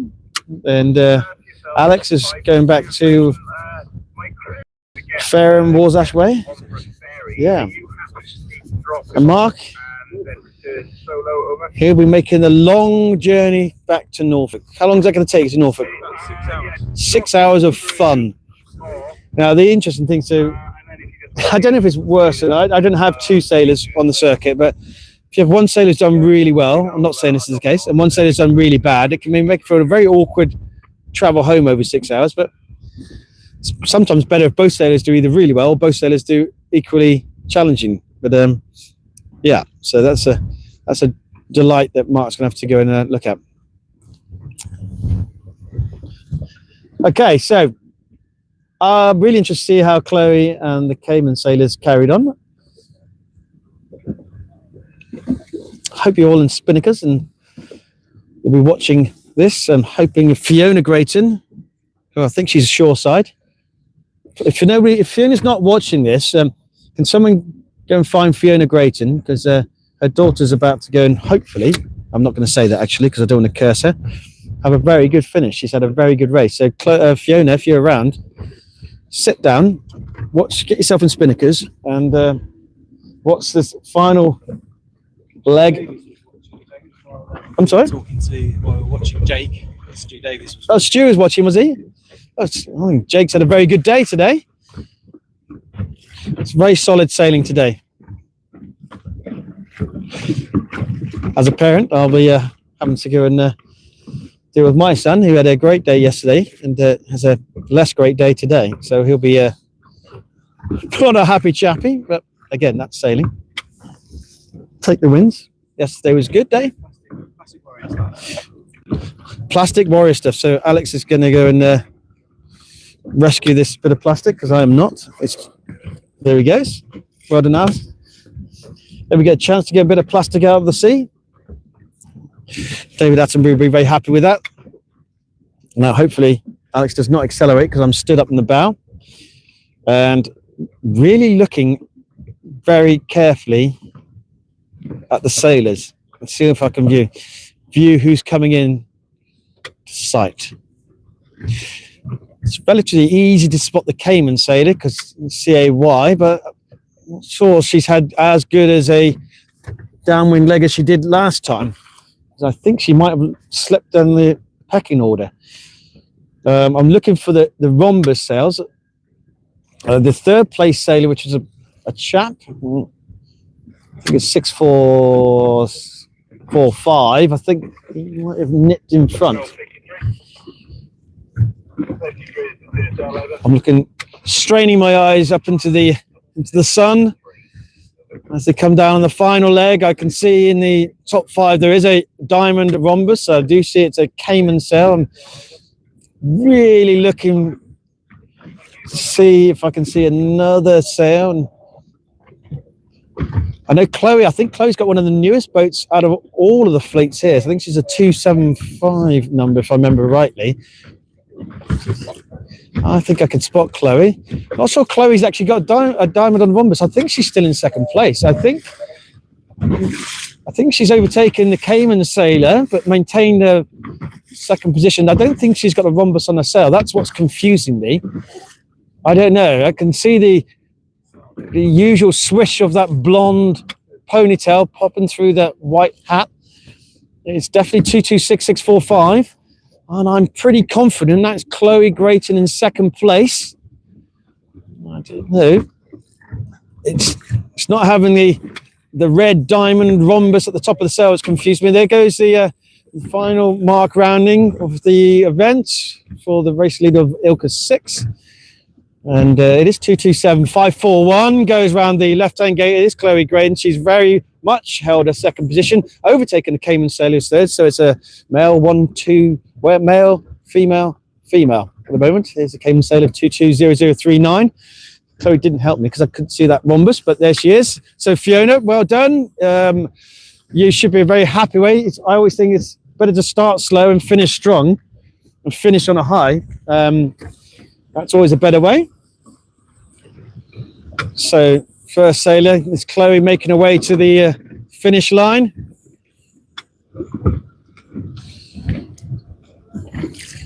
Well done, you. There you go. There's the finish.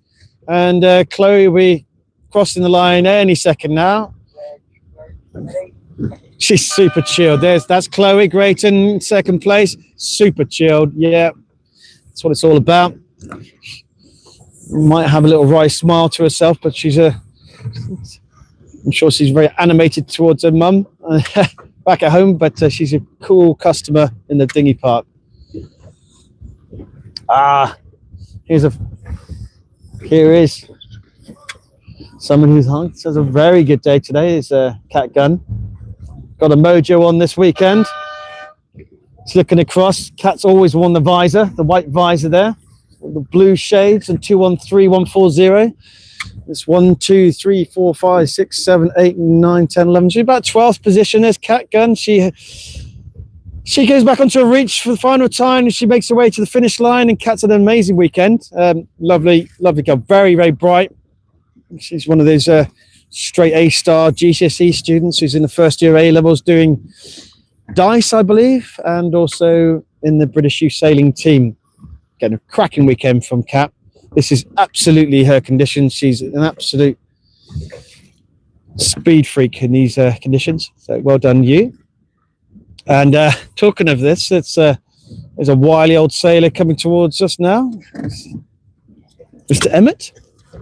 I'm sure we get to go and listen to his wise words in some video reels. He's just checking his hair, making sure the media's looking good. Yeah. He's always about the media. There we go. That's me, boys. There we go. There's John Emmett round in there, making his way to the finish line. There's Ethan right on his stern. So Ethan's had a good final race. So driver Alex will be pleased about that. A couple of girls coming down at the moment. So 204210, 22560. Quite a lot of traffic. Some of the safety. Toby's having a lot of chat. There's Toby Waggett. I don't think he's overly happy. Look what he's doing. Really aggressive moves there. There's Poppy. All the female sailors going around at the moment. Hoving into view. There's Tom Saunders. He's had a good day, Tom. Tom's had a finished strong day.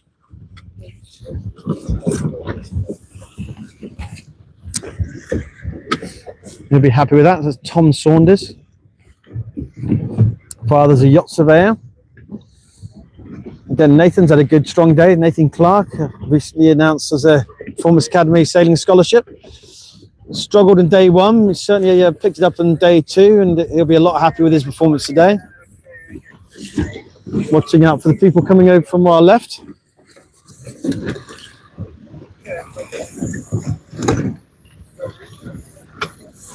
Here comes Jessica Powell now. Jess is coming towards me.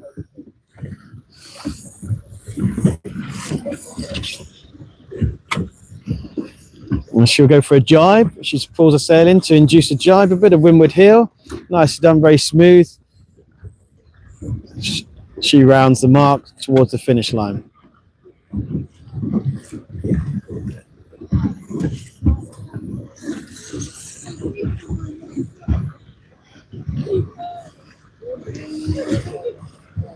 There's a lot of boats. Remember, this is mark room. Rule 18 is, oh dear, this is quite a coming together. Oh, there's a collision there and a jibe.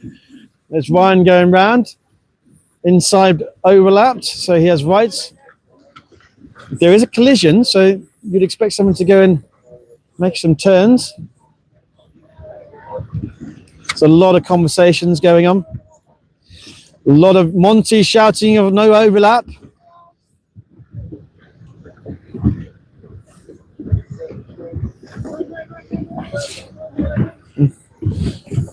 Monty saying you got no overlap.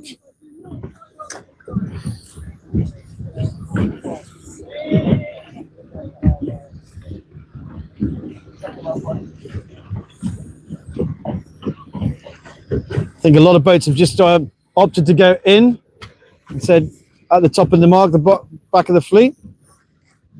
And there we have it.